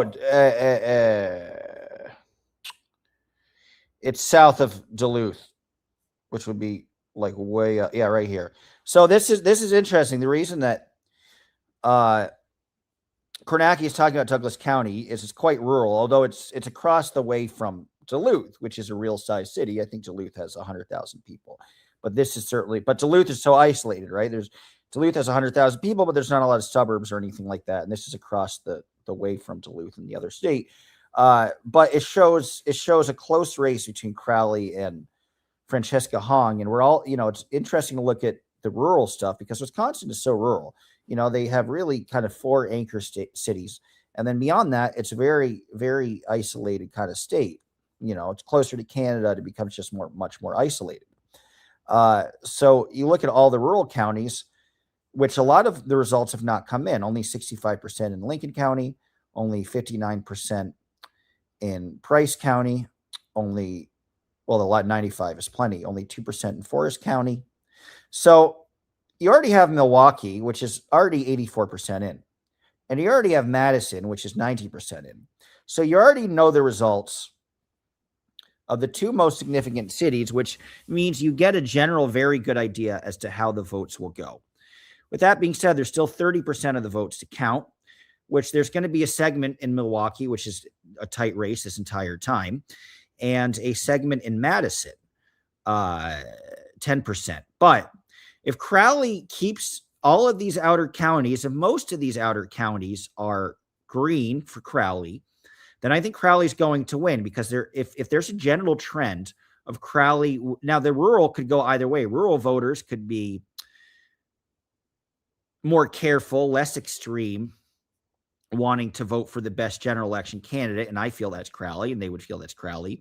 Or voters could be pissed off, rural voters, fucked over. A lot of those voters voted for Bernie Sanders. I think you have to have a salt of the earth, correct type personality to get those voters out.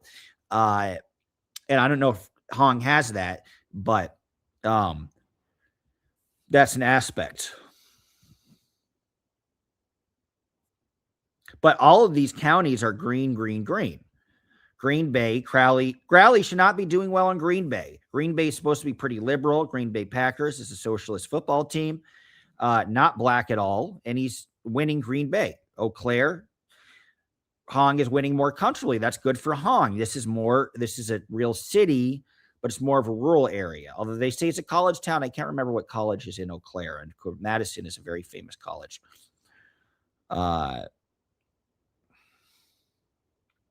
But this is down to the wire, just like Michigan was. And everybody thought no, it would be a 20-point spread. Far from it.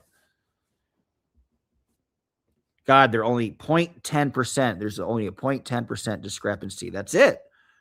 This is an incredibly close race. And I'd look like an asshole if I were DSA because you keep thinking all your candidates are going to romp through, and at the end they limp through. If they do, if Hong even wins. Right now, Crowley's ahead. And again, we still have a bit more of Milwaukee. Crowley is winning Milwaukee, not by much. This will probably be dependent on what type of neighborhood in Milwaukee is it. Closer to downtown, you kind of have the hipster area. There's a college in Milwaukee. In that neighborhood, it'll be more hipster. So I don't know the neighborhoods in Milwaukee that have been counted. But if it's South Milwaukee, and that's a little more urbane, that's going to help for Crowley. I love a spread eagle. Gotta love it. Lobbyists threatened to halt the convention because completely participating to setting the rules. Cool. I agree. They just set rules.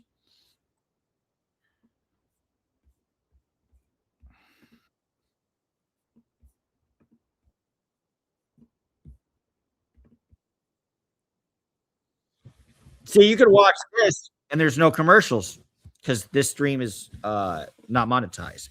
And I have YouTube Premium and you might not. So uninterrupted.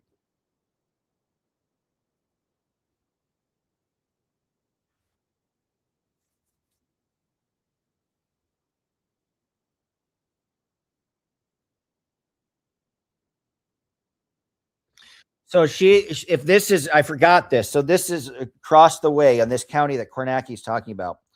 Hudson, Michigan lies in it. I mean, Hudson, Wisconsin lies in it. And it's across the bridge from Minneapolis. It's where I used to, when I was in Minneapolis for a moment or two, it's where I used to go to get weed because they would have THCA and they legalized weed in Minnesota. But then with so much red tape and bureaucracy, the weed stores weren't open and they got rid of the THCA. So a drive to Hudson was a hip neck of the woods. So Hong should be, this is kind of a hipster area across the way from Minneapolis. Hong should be doing better here.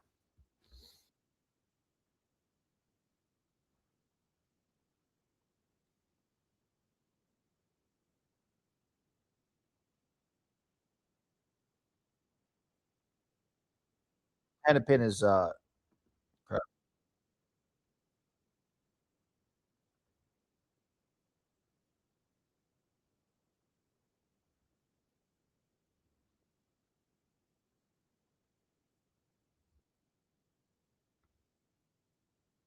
I don't know why that would be good for Hong. I don't know why Kornacki's saying that because Minneapolis is so liberal. It's like spillover. It's young. So if it's suburban, it's spillover from that with probably a lot of white people in their early to mid 30s who would go for Hong.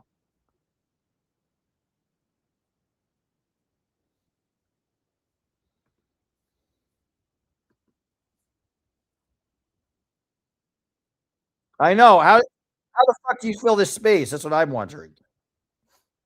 It's a hard job. It's like there's only so much diarrhea you can spew out of your mouth.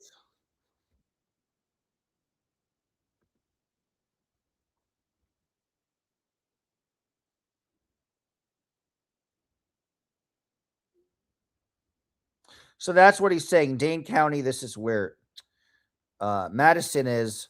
She should be winning by way more in Dane. She should remember Abdul Al-Sayed in Lansing, which is a college city. He won Lansing and got about 60% of the vote.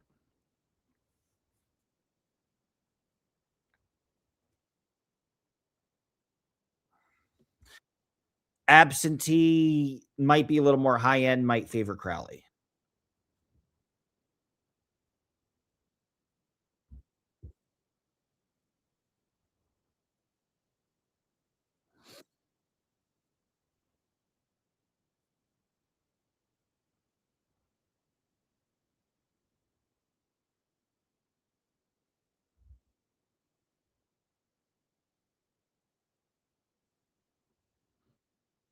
Racine's good though. If he wins Racine that comfortably, he's in a better position.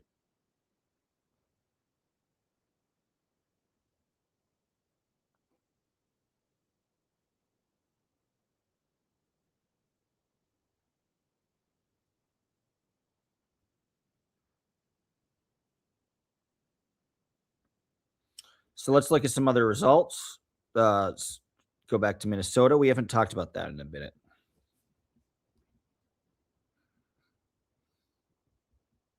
All of these are close. Only 7-point spread. It was better. Peggy Flanagan was ahead comfortably by about 10% when we last checked about a half hour ago. And now it's a tighter spread of 7 points. Let's look at Minneapolis. You really don't know anything about Minneapolis yet. Right now, Flanagan's doing well. I don't think the polls closed that long ago for this. They closed later than Wisconsin, if I'm not mistaken. It's only 22% of the vote in. So we really don't know about Hennepin. Let's look at Duluth. Not enough of the vote. Has really come in that regard.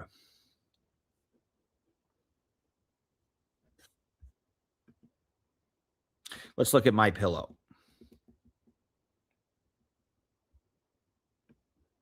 Michelle Tafoya won. She is for Senate, she's probably going to lose. And she's a good candidate. She was on ESPN. Kind of cute. Which makes sense. She's a, reporter. And for governor, we could look at how is Mike Pillow doing. Not good. So remember, this is Mike Lindell. He's the Mike Lindell, MyPillow. Let's just watch a MyPillow commercial the entire time. Let's do that.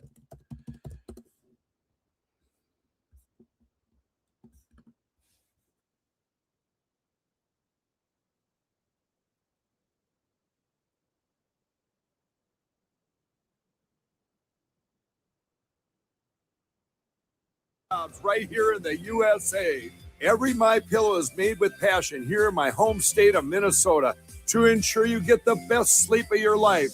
One of the things that I really like about MyPillow is the support. It gives my neck a little hug. I've never slept better in my life. What's better than a great night's sleep? Sleep is one of the most important things to your health, and MyPillow is one of the most important things to your sleep. Call or go to mypillow.com. Tell us your full name, please. Michael James Lindell. Well, good morning, Mr. Lindell. My name is Charlie Kane. We met for the first time Who's paying you? About 4 minutes ago. Okay, go. Is that right? What's it? This is MyPillow, Mike Lindell being deposed for possibly illegalities in talking about the stolen election thing with Dominion. Remember, release the Kraken. Is that right? What was the question? It was really him and Sidney Powell who were Trump's greatest allies in saying that there was a stolen election. So again, great news, guys. 46, Lisa Demuth, who's a Speaker of the House, raping him. She is pinning Lindell down and raping him. She is getting on top of Lindell without consent and just raping him forcefully. We met for the first woman on man rape. Yes. Okay. Here's what we're going to do. We're going to start slow because the court reporter is trying to take down what you're saying. Okay. Don't sit and scold me already, mister. I'll do whatever I have to do. So I don't, you're just a lawyer. You're an ambulance chasing lawyer. So don't start with me. I got all day. I'll take as much time as you want. So let's go. You're not my boss. You're just a lawyer, frivolous lawyer. So go. Don't start scolding me. Oh, I'm asking questions. I'm not going to scold you. Go ahead. So let me finish my question, okay? Yes. I tend to be a slow talker. Good for you. I'm from Texas originally. Good for you. I got all day. We'll make a week of this. How about that? Go ahead. Probably up to your lawyer, but I'm happy to stay as long as you'd like. Just keep going. All right. Why'd you call me an ambulance chaser? What? Why did you call me an ambulance chaser? Because you are. This is a frivolous case. And if you're representing this guy and you've read this case, you are a disgusting lawyer, period. That's my right to say. You want to sue me too, Mr. Ambulance Chaser? Are you working on contingency or consignment with the guy? I can't believe anybody would take this. This is absolutely disgusting. It's a disgrace to our country. It's a disgrace to you. So that's a little example of Mike Lindell. I don't know why they haven't called this race. because I think Demuth has it. Demuth. Anybody know how to pronounce it? I don't know. Lisa Demuth. Demuth. Kendall Qualls was an interesting guy, Black Republican. You know, there's always a few in there, here and there. He did respectably, considering he didn't have Trump's endorsement. Lindell did, and he didn't have the credentials of Lisa. I always like analyzing the third guy to see if they have any futures. And Kendall Qualls, I think, has a real future. He did pretty well. But this is all an indictment, because right now you're having 70% of Minnesota Republicans vote against the Trump-endorsed candidate. Trump keeps losing influence. You can see this with Andy Ogles in Tennessee. He was one of Trump's loyal supporters. He lost. Trump endorsed a guy named Amir Hussein. Maybe they thought he was too Muslim sounding. He lost that primary to a guy who dropped out of the race. So it's interesting. You know, in Texas, in the beginning of the year, it looked like Trump had a stranglehold on his party. But now you're looking at all of these things and not necessarily so. Let's look at South Carolina again. We already know the results. It's Ralph Norman and Darlene Graham making off to the runoff. But Darlene Graham, of course, she's the sister of Miss Lindsay. She is only 8 points ahead of Ralph Norman, who is now in the runoff with Darlene Graham. And again, close to 67% of South Carolina, this is not New York, of South Carolina Republicans voted against the Trump-endorsed candidate, who is Darlene Graham. So it's bad news. Poor Mark Sanford, man. I liked Mark Sanford. He ran against Trump in the primary in 2020. Fool's errand. And then he had a scandal for going missing from his office. And he went missing, and then he said, he was just hiking the Appalachian Trail. But really what he was doing was this. He was in Argentina with this baddie. She was a news reporter who met him somehow, and he went to Argentina, had a wild affair, and then he dropped out of governor. He was supposed to run against Romney for U.S. president, and then he got a congressional seat back, but then he spoke out against Trump, and so he lost that congressional seat. Oh, you don't even see any of that. Whoops. So, yeah, this is don't cry for me, Argentina, as they say. So he didn't do that well. Upgrade, though. I'm going to be real.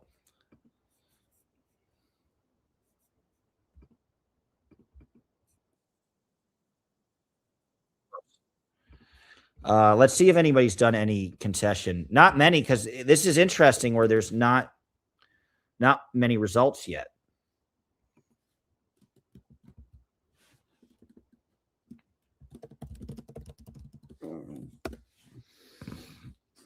No, I mean, I want to look at the person who's beating Mike Lindell. Let's see if she has any decent talent or not, or how that works. It's my dog over here. Big booty, big booty, big booty. Tell you think my dog is fat. I'm curious. Like on a scale of 1 to 10, how fat is he? I don't shock him like Hassan. Don't worry. Oh, no, he's leaving. Never mind. Messed that one up.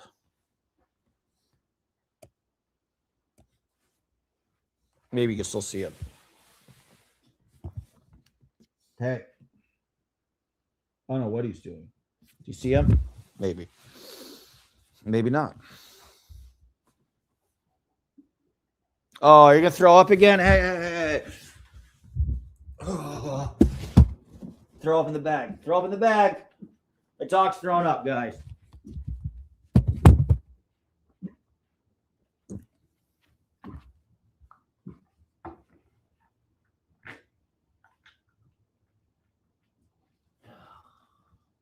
Great.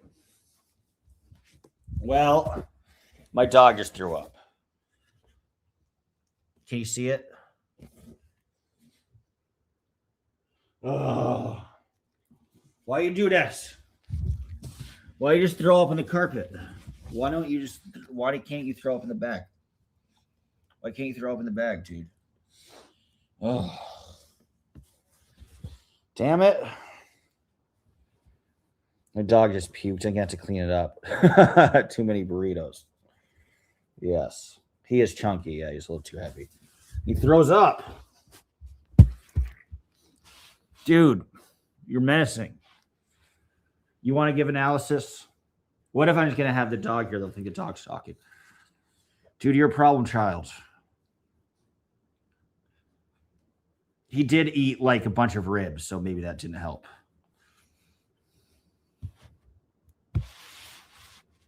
He's just going to be hosting it the whole time. This is just dog show now. Wait, there we go. What do you have to say for yourself? Is he going to throw up again? Huh? Can you like stop throwing up? That would be nice. If you could just stop puking on my carpet, I'd really, really appreciate that. Yeah, thanks. Okay, great. Do you think he'll stop? I don't think he will. He doesn't give a shit about me. Are you going to stop throwing up or are you just going to keep throwing up? Poor boy. He's fine. Thank you. I think he's doing all right. I think he wants to lick me, probably. Maybe not. He looks like Hassan Piker's dog, but he doesn't get any electric shocks. He's very comfortable. He's like a pillow.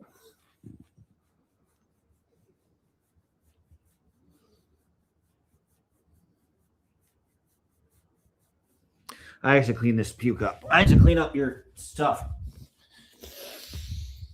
No onions or garlic. This is what I think I cooked a little too much for him. He's got lamb chops. He's got lamb. He's got pork ribs. And he's got a bit of steak.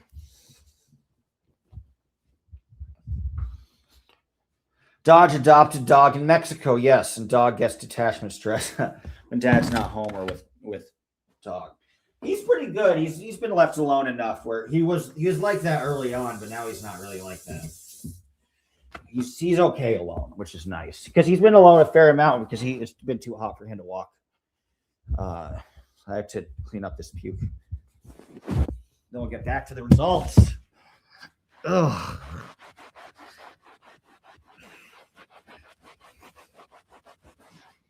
Lord, child. Why you do this?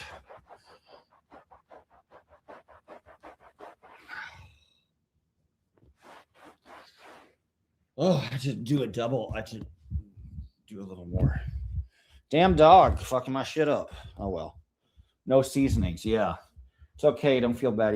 He can't help being poorly. Word. I'm doing one more.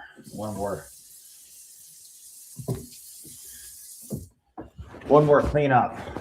Menacing dog. Puking dog. You are the puking dog.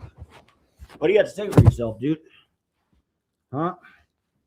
Here, enjoy my dog while I clean this shit up. Yeah, I found him down in Mexico on the street. He started following me. He was very affectionate the moment I met him, and I asked some locals. They're like, oh, you should take him. And we've seen him alone the whole time. So just take him. And I did, and he followed me and never stopped. And I went to the store, and I was like, there's no way he's going to wait for me. And then he was waiting for me, and I got him some ham. And since then, he's traveled to the continent, all across the continent with me. He's been to 15 states in Mexico. He's been to 40 states in the U.S., and he's been to 6 provinces in Canada. So he knows the continent very well. I think his favorite nation is Canada because it's colder and it has a lot of lakes. So he's a Canadian fan. He hates hot weather. He's got thick fur. It's funny, I found him in the middle of the desert, but he loves all that the desert lacks. He loves streams and lakes and taking dips, and he loves shade and he loves rain, and he hates the sun. He got some thick fur. He's probably about 8 or 9 years old, probably 8. And who knows what type of dog he is. If anybody has any guesses, let me know. I think he's like half shepherd, would be my guess. What do you think?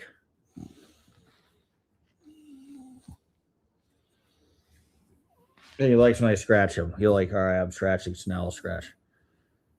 And then I got to get back to the results.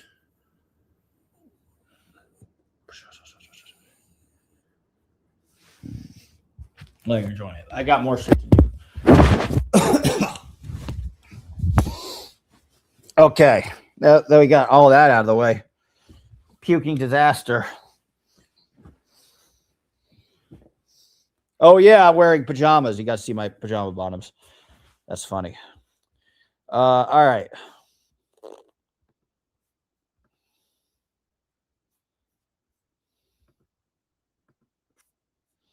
We're looking at some of the results.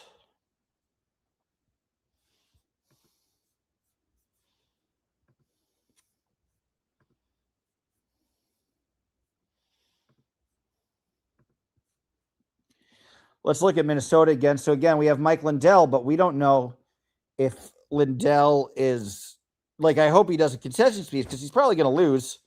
Again, Mike Lindell is doing very badly. In this is still remains to be a close race. I'm waiting on Wisconsin. We can't be here all day. We've already been here for 2 hours, but let's look at Lisa Demuth, the person who beat the Trump endorsed Mike Lindell.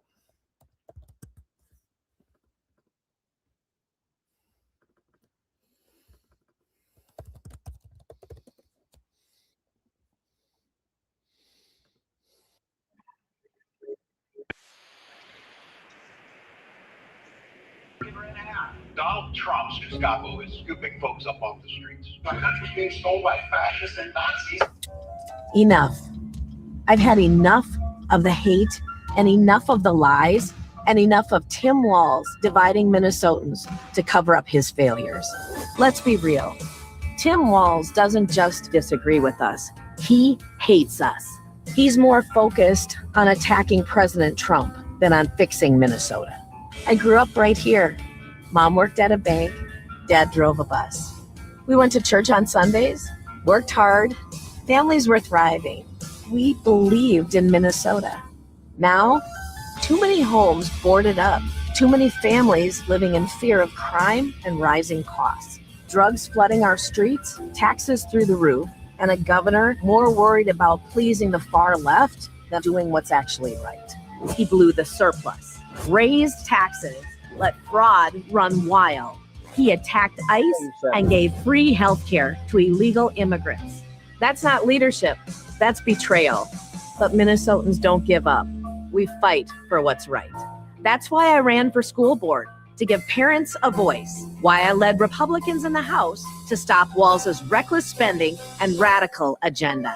And I'll always fight to make sure girls' spaces are for girls, not men in dresses. Because our daughters deserve fairness and our families deserve freedom. I'll never bow to the radical mob, and I'll never apologize for standing up for common sense. My mom taught me something simple. You can complain or you can do something. And I've never been one to sit on the sidelines. I fought Walz's fraud, his waste, his attacks on our freedom, and I'm not done yet. I'm Lisa Demuth, and I'm running for governor because Minnesota's worth fighting for. Let's fire Tim Walz and take our state back.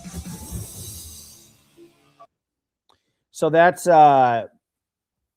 Lisa Demuth, who beat Mike Lindell, who beat My Pillow. CC Irwin, thank you very, very, very much. Thank you. Vegan food, yes, vegan food for dogs, sensitive gut. Amen. I don't know if he'll eat vegan food, but thank you very much. I'll try to get him some. Thank you. Very kind super chat. I appreciate it, guys. Please do subscribe. What politician currently in office is serving us properly that started out saying all the right things? Lobbyists. Amen. Back to the public lobby. Shoot at.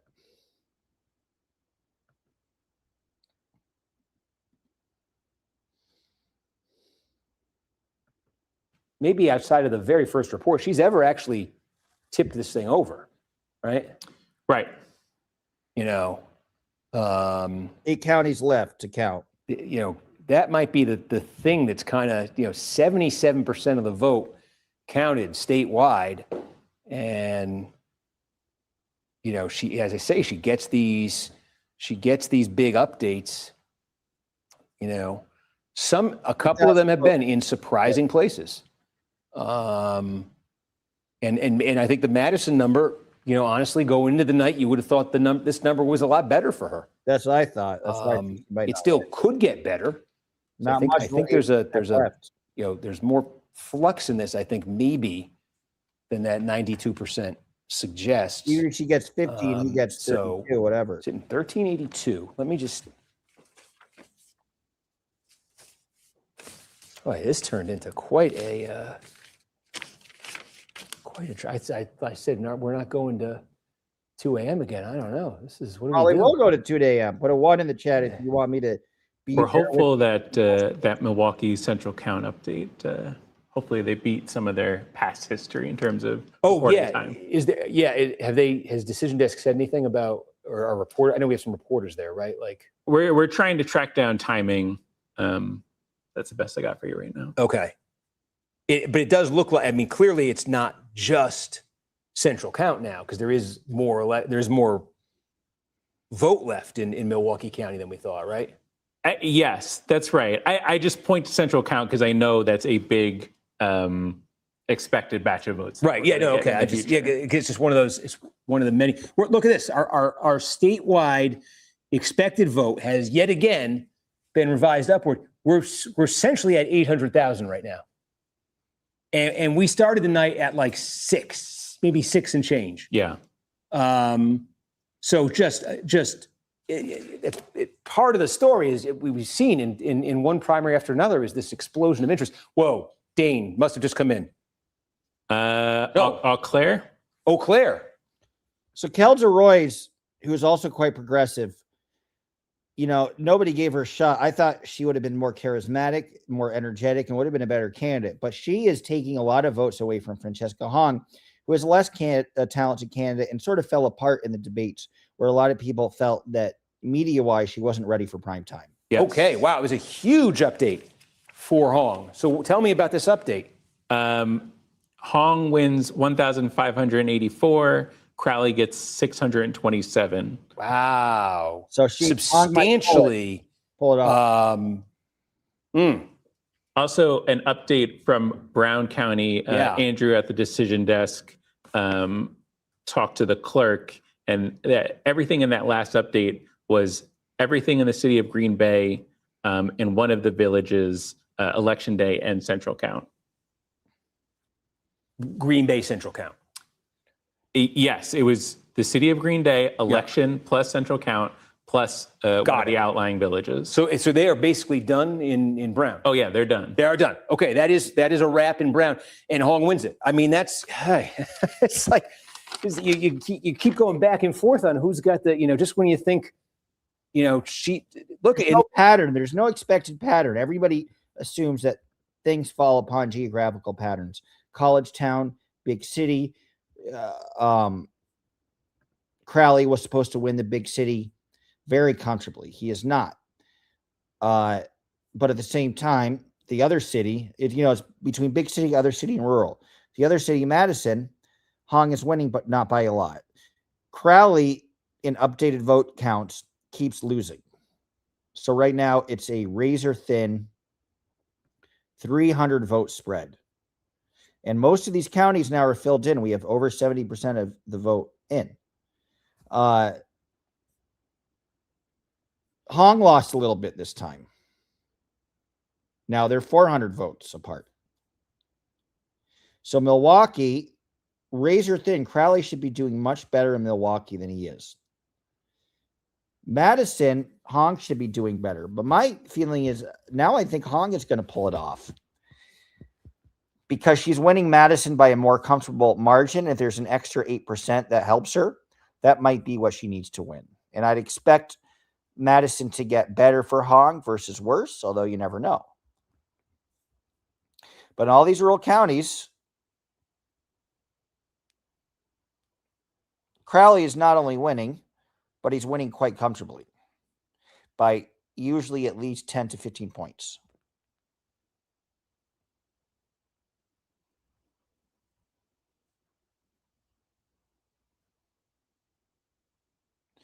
This is a good number for him. And Hong loses a little bit again. All of these little vote updates Hong keeps getting 0.1% less than she had. It's very hard to say. But I don't know. Now I think that Crowley is going to win because there's still some rural counties that have not been counted. And Crowley is doing very well in most rural counties, except for, well, Wausau. So Wausau is a real city too. Hong shouldn't be doing this well. Well, Wausau isn't very white, so maybe makes sense that Hong is doing all right there. Making me sleepy, man. This is an all-night election. Shit. Please do subscribe.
No, City of Waukesha brought her a little closer here, I think. Geez, 78%, 444. And then again, look what the small incremental updates tick the number up. Like what, just give me an example. What just one or two that just came in? Chippewa. Yeah. 305 new votes. Crowley, 139. Hong, 83. Yeah. Polk, 79 new votes. 3924. Washington, 402. Crowley, 138. Hong, 128. Yeah. I mean, so close. Again, Crowley has this working in his favor. You know, the Chippewas of the world, the Iowa counties of the world, the Marinette counties of the world. That keep giving him dozens at a time to pad that, and then, you're right. Those seem to be like, and we have just been sort of.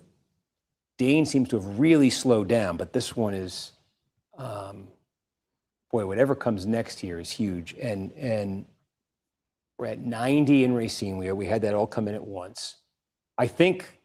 Yeah, we just got a Kenosha update. Yeah. She nets 26 votes. 26. And that might bring us to all in Kenosha. Yeah, let's take a look at Kenosha. Uh-huh. Keep you updated. So 418. Holy cow. Well,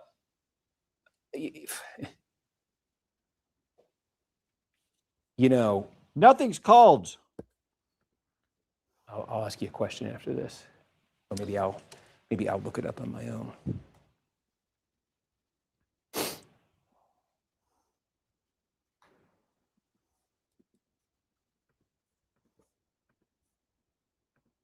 So just checking in with Minnesota.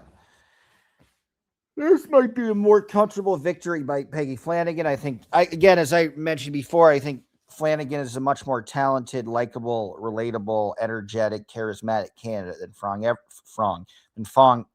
Hong, Ling Ting Tong, could ever be. But, you know, it's a less high-profile race because it won't be very competitive, and whomever wins this primary is going to be the next governor of Minnesota. Of course, even after the rocky tenure that Walz had with some of the fake charities and him, you know, really trying to cover a lot of that stuff up, I don't think they really cared in Minnesota. But let's look how Mike Lindell's doing. Still losing, but he's catching up. Lindell is catching up. Let's see what's happening in Minneapolis. So in the big city, which, you know, the big cities are going to have less of they're going to be less important for Republicans because less Republicans are in big cities, more Republicans are in rural areas. So on the Republican side, the rural neck of the woods mean a lot more. because there's a lot more voters in rural areas than there are for the Democratic Party. I still think Lisa Demuth is going to win, but it's getting a little close. Keith Ellison, the kind of very far left attorney general, easily won re-election. I wonder what the hell is happening in Alabama. Probably nothing. I forgot there's a primary in Alabama.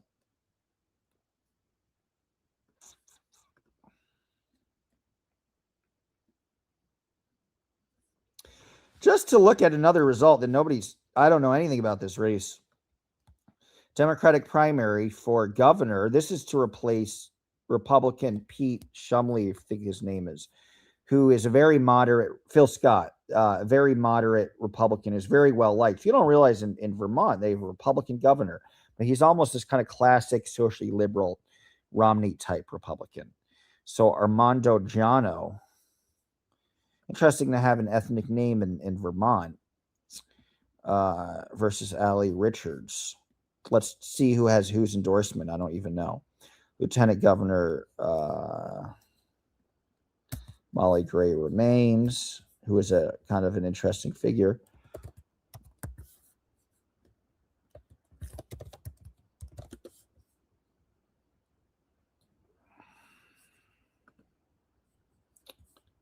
Sorry, to look for something.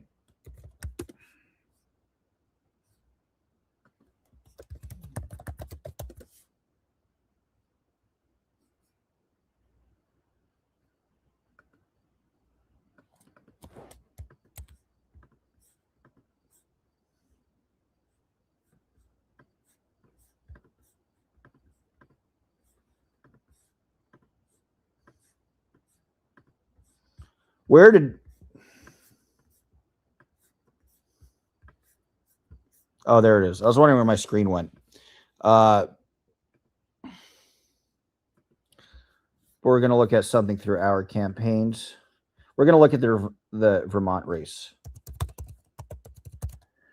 Because I'm curious if anybody had any endorsements. I don't know if there was a hard left candidate or not, or if there's any discrepancy between the two.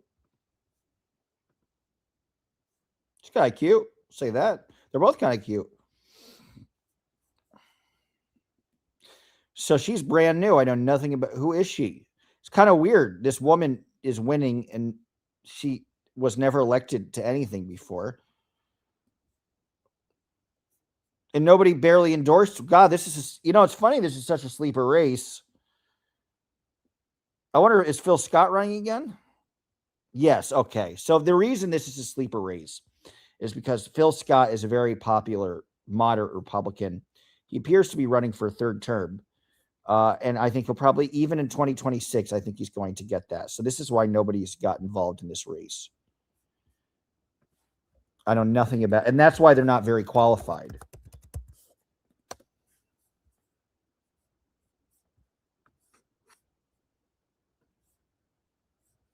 Oh, we missed all that. I wasn't sharing the screen. So this is the Vermont race.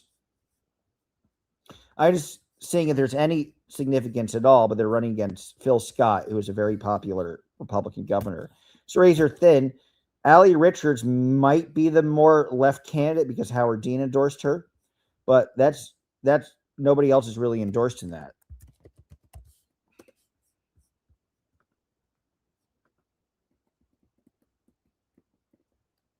So that's her. Who the hell is she? She did better than the polls had her.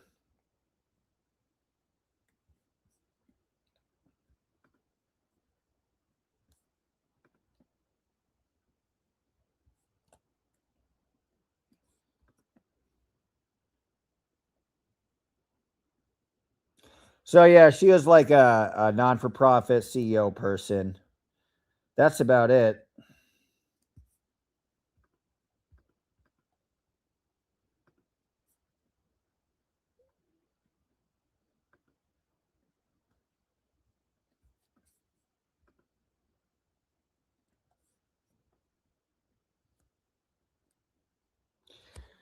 While she's never held before elected office, Richards did spend the last decade as CEO of Let Kids Grow, a statewide lobbying group which successfully advocated for millions of public dollars to be invested in new and existing child care for make it more affordable for families. So that's her, and she's in a tight race with Amanda Jano, which again, interesting to have a Hispanic name in Vermont. Not that matters, but cool. Do you? Is she kind of cute? Can't tell. Yeah, yeah. So she's neck and neck. Wonder what her deal is. This is a race that nobody's paid the slightest bit of attention to.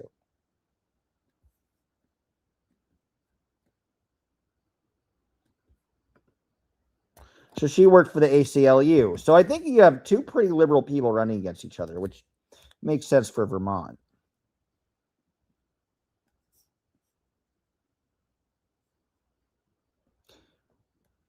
So yeah, another non-for-profit person. This the race is it is interesting because they're kind of similar to each other, these two candidates. But I think they're both going to lose to Phil Scott.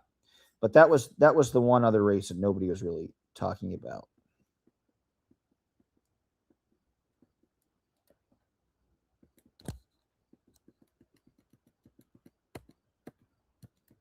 Amanda Janu.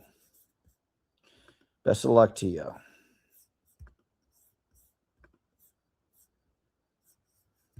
Oh, whoops. I need to share screen again.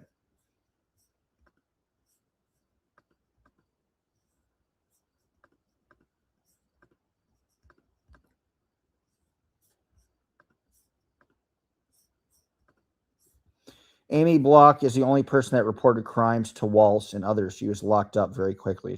Yeah, they silenced a lot of people for that. I want to go to Minnesota and look up to some of these cases. But there was a lot of silencing. And I didn't disagree with Edry. I had Edry on, and Edry was saying that, it's all misinformed, but Nick Shirley was, lying, but I don't think Nick Shirley was really lying. But who knows? There's a race in Connecticut. I know nothing. Oh, yeah, this is an interesting race, too. This is John B. Larson, who's been Hartford area, who's been here forever. Since 1998, so almost 30 years. And it looks like he just lost his primary. So that was actually an interestingly watched race. Mayor Luke Bronin, he was kind of a good candidate, certainly more hard left. Larson had challenges kind of from every which way. This was a sleeper race because Bernie didn't endorse or anything. And Larson got Chris Murphy, who's the current U.S. Senator in Connecticut. So Larson had a lot of establishment support. I don't know if any of these people that endorsed Bronin are. He had a state rep, state rep gave him an endorsement. Julio Concepcion. That is a great Hispanic name. Joshua Malik Hall, also state rep. So he got some state rep people, but that's it. And he is the mayor of Hartford. So must have been in. Hartford's kind of falling apart. I go there all the time, but I guess they thought he's good enough. But this was certainly, I'd say kind of a surprise, although it wasn't that shocking because he was so old, so I think this is a young, but I think he was a little more hard left. So that was a race. So this is a fun site. It's called ourcampaigns.com. That was a fun race to look at that popped up. That's mostly it. Here are some other polls. Mary Patola is doing neck and neck with Daniel Sullivan.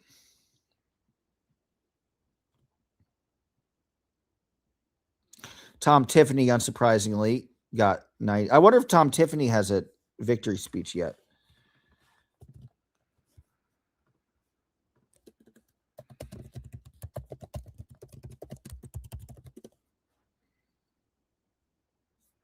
Cool. So obviously, this is whomever the winner's going to be, which we don't know yet. But this is Tom Tiffany giving his victory speech. He got 96% of the vote. Wasn't expected to do any worse than that, so it's not that surprising. But 50,000 doors already in this Word, Cat. Yeah, who do you like? Yeah, I actually don't like Hong. I think Crowley is a more talented candidate, and I think Hong's going to lose. In every corner of the state of Wisconsin. Yeah. And you are the reason Well, yes, why we Cat. are going to turn Who the do you like? governorship red in November. I think Hong lacks any sort of talent, and she lose to Tiffany. Let's see. Maybe Tiffany sucks so much, and he's so bad at speaking, and he's uninspiring him. I know he's uninspiring. Let's see how he speaks. Probably very bad. This is Tom Tiffany way after his victory. You know, as a kid who grew up on a small dairy farm in Elmwood, I cannot tell you truly how humbling this is. This state gave me every chance to achieve the American dream. My wife and I were able to start our own small business. And most importantly, it gave me my family, my wife, Chris, and our 3 daughters. I just want to deliver a message to my wife, Chris. I love you, and I look forward to seeing you again soon.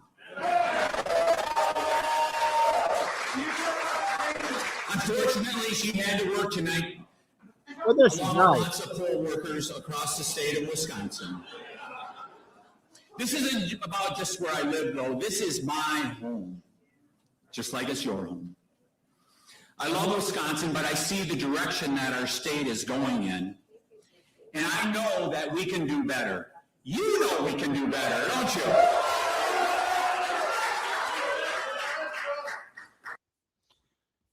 Cat Hong has the worst chance to win over Crowley. Has a much better chance. Like, yeah, I'm not as hard left as Hong, and I'm decently progressive, but not like that.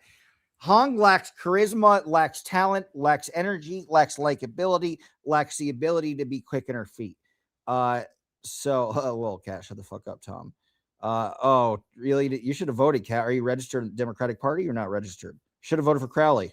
Our property I think Crowley would kick Tom Tiffany's ass. I think Tom Tiffany would beat Francesca Hong. taxes are among the 10 highest in the country. Our utility rates are the 2nd highest in the Midwest. And from 2018 to 2025, we rank number 40 in job creation. These aren't numbers that are just on a page. They represent working families struggling to keep more of their paycheck. They represent parents wondering Really boring. whether their children are getting the education they deserve. Cat, when did you move to? I didn't even know you moved to Wisconsin. When did you move to Wisconsin? Where in Wisconsin are you? And they represent graduates wondering whether Oh, they'll be able to Chicago. land a job here. This is why the fight matters. This isn't a typical election about red versus blue. This is an election about the very soul of the state of Wisconsin. It's about what kind of Wisconsin we're going to leave the next generation. Do we pass on a Wisconsin built on freedom? Freedom and opportunity? Or do we accept a future where government gets bigger? No. Taxes keep rising. No. And opportunity becomes harder to find. No. Because at the heart of this election is a fundamental difference in how we see Wisconsin's future. Democrats want government to have more. I want government to be open, transparent, and accountable to you. Yes. You know how to spend your paycheck better than any politician. You know how to raise your kids better than any bureaucrat. And you know how to build your future better than any government ever will. The question isn't whether government should promise more. The question is who will pay for all of those promises. And every time government grows, the bill grows with it, doesn't it? And sooner or later, the bill lands on your doorstep. We have seen it with property taxes. We have seen it with healthcare costs. We have seen it with the waste and fraud that goes on. And we see it in the size of our state budget. A budget that went up 15% in 2025. For the first time, topping over $100 billion. And I have a couple simple questions for you. Did your government services get 15% better? Did our schools get 15% better? Did our roads get 15% better? We're going to go back to common sense in Madison. We're going to respect the taxpayers who foot the bill. And we are going to make government accountable to the working people of the state of Wisconsin.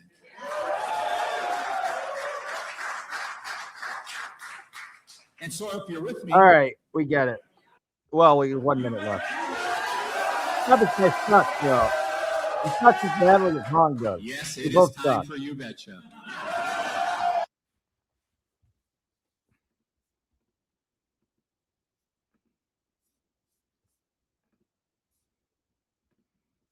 Government accountable to the. Well, whatever.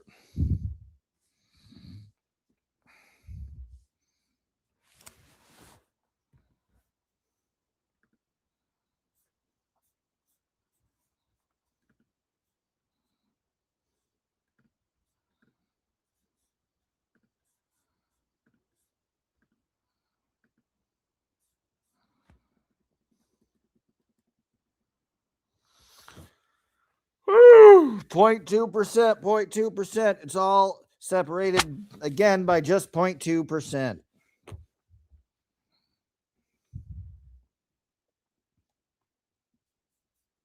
I don't know, guys. I might sign off soon. It's going to be a hell of a long night. Although if nobody else is streaming, maybe I'm the only one. So maybe you want to watch. I don't know. Put a 1 if you don't care. Put a 2 if you want me to stick around. I'm getting tired. I want to walk my dog. And I don't know when. I don't think we'll have results until 2 or 3 in the morning, would be my guess. And it might be so close, they might be doing a recount. So it's hard to say. Again, we'll take a look at Milwaukee one more time. 81% of the vote. Crowley is barely winning it. He should have been doing much better in Milwaukee. But Hong should be doing much better in Madison. Neither of them are doing well in their home base. I'd rather my home base be Milwaukee because it has more people, but Crowley is barely leading there, and Hong is leading not by much, but certainly more comfortable. She's leading Crowley more comfortably in Madison than Crowley is leading Hong in Milwaukee. So I think he's dehydrated. Me? Probably. I haven't had a sip of soda for a while. And we'll look at all the rural counties. Again, this is why I think Crowley ultimately pulls it out, because Crowley is doing well in almost every rural county. Not all of them, but the rural counties are the areas that don't have a lot of their votes counted yet. And if Crowley is consistently leading comfortably, here's half of the votes in. So, you already get a good idea. He's ahead of Hong by about 19 points. South County, I think Wisconsin Dells is here, probably. Crowley is leading by a little bit, but not by a lot.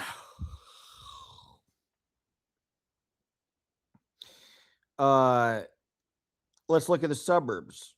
High income. Crowley is winning high income, so not the typical standard as previously thought. I think Crowley's going to win this, guys, which would be great because I think he has the talent and ability and base to win the general election, and I don't think Francesca Hong does. So I'm going to have an early call and say, just by looking at these rural counties, he's also doing well in suburban counties. And there's still more suburban counties to be counted, which will only help Crowley. So if Crowley does everywhere, you look at these two cities as the bases, and Hong certainly is doing better in Eau Claire, but Eau Claire is another college city. So I'm going to call it for Crowley because there's still rural counties that have yet to be filled in. And most of these rural counties, Hong is doing better. But it's so close, man. 39, it's a 0.16% spread, 0.16%. razor thin. It's certainly egg in their face for DSA. Oh, Hong is ahead by 20 points. Nope. There's a lot of over polling. Oh, now Hong is up ahead. I still think Hong is going to lose, though. This is the first time Hong has been in the lead. God, I would not want to beat David Crowley right now or Francesca Hong. Headache of a night. Scary night. Now Hong is ahead of Crowley by point.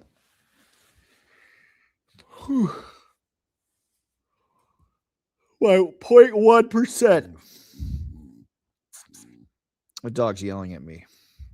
I can tell. So she is in the lead now. But I do think as these rural counties get a little more filled out, because the least percentage of the vote that is counted is in the rural counties, I think Crowley wins it. Come. Just calling my dog. There he is. Dog says hello. What do you think? What's your opinion? Who do you like? Who do you like? Who are you supporting? Who are you voting for? Who are you voting for? Who are you voting for? Who are you voting for? Who are you voting for? Thank you. Thank you. It's very nice. It's very kind. Very kind. I ain't calling to CNN, MSC. I appreciate that, Kat. No, I think just looking at the rural locations, like, it's hard to see Crowley not winning. Dog says I like the outside to pee. Yeah, I'm gonna take him in about 5 minutes. I'm gonna end the stream and take him for a walk. I've been streaming for 2.5 hours, so please do subscribe. All right, guys, I'm gonna call it a day. You're right, Kat. All right, love you all. Thank you for watching. I think Crowley's going to call it. Put a 1 if you want me to come back once we have results. Well, now you have 8 people watching. We have a few more people watching before. Maybe it's all this dog. But you want to go for a walk, don't you?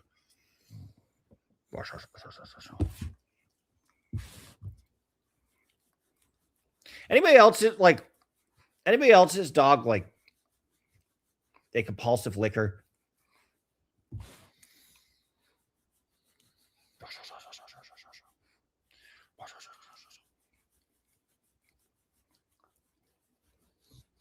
He always licks me. He's very soft. He's my pillow. Mike Lindell. What do you think of the results? Yeah, I know. It's boring. Ah! Thank you.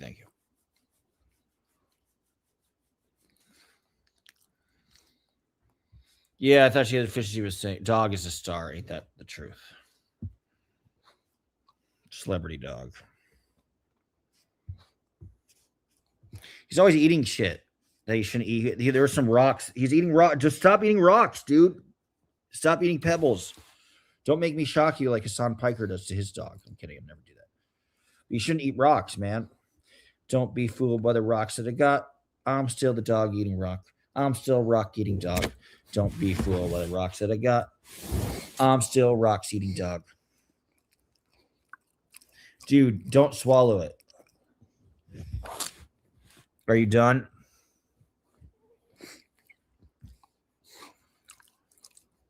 Don't eat rocks, dude. See, it doesn't taste very good. That's why you're wincing. Dude, he had like pork ribs, and now he's eating rocks. Why you do this?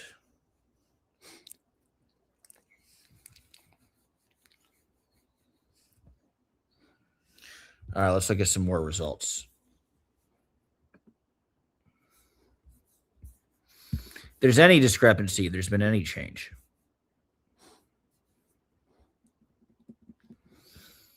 Uh, 31. It's very close. It's still very close. I think Crowley must have gained a little bit. All right, I can't. Hassan Piker's off his rocker word. All right, guys, I gotta leave. I think we've done enough. I need to take this guy out for a walk. Love you all. Please do subscribe. Put it 2 in the chat if you want me to come back once there's some results or do a pre-recorded analysis. I never liked Hassan. I said I liked Hassan's suits. I think I like his vintage suits. He dresses well. That's the biggest thing.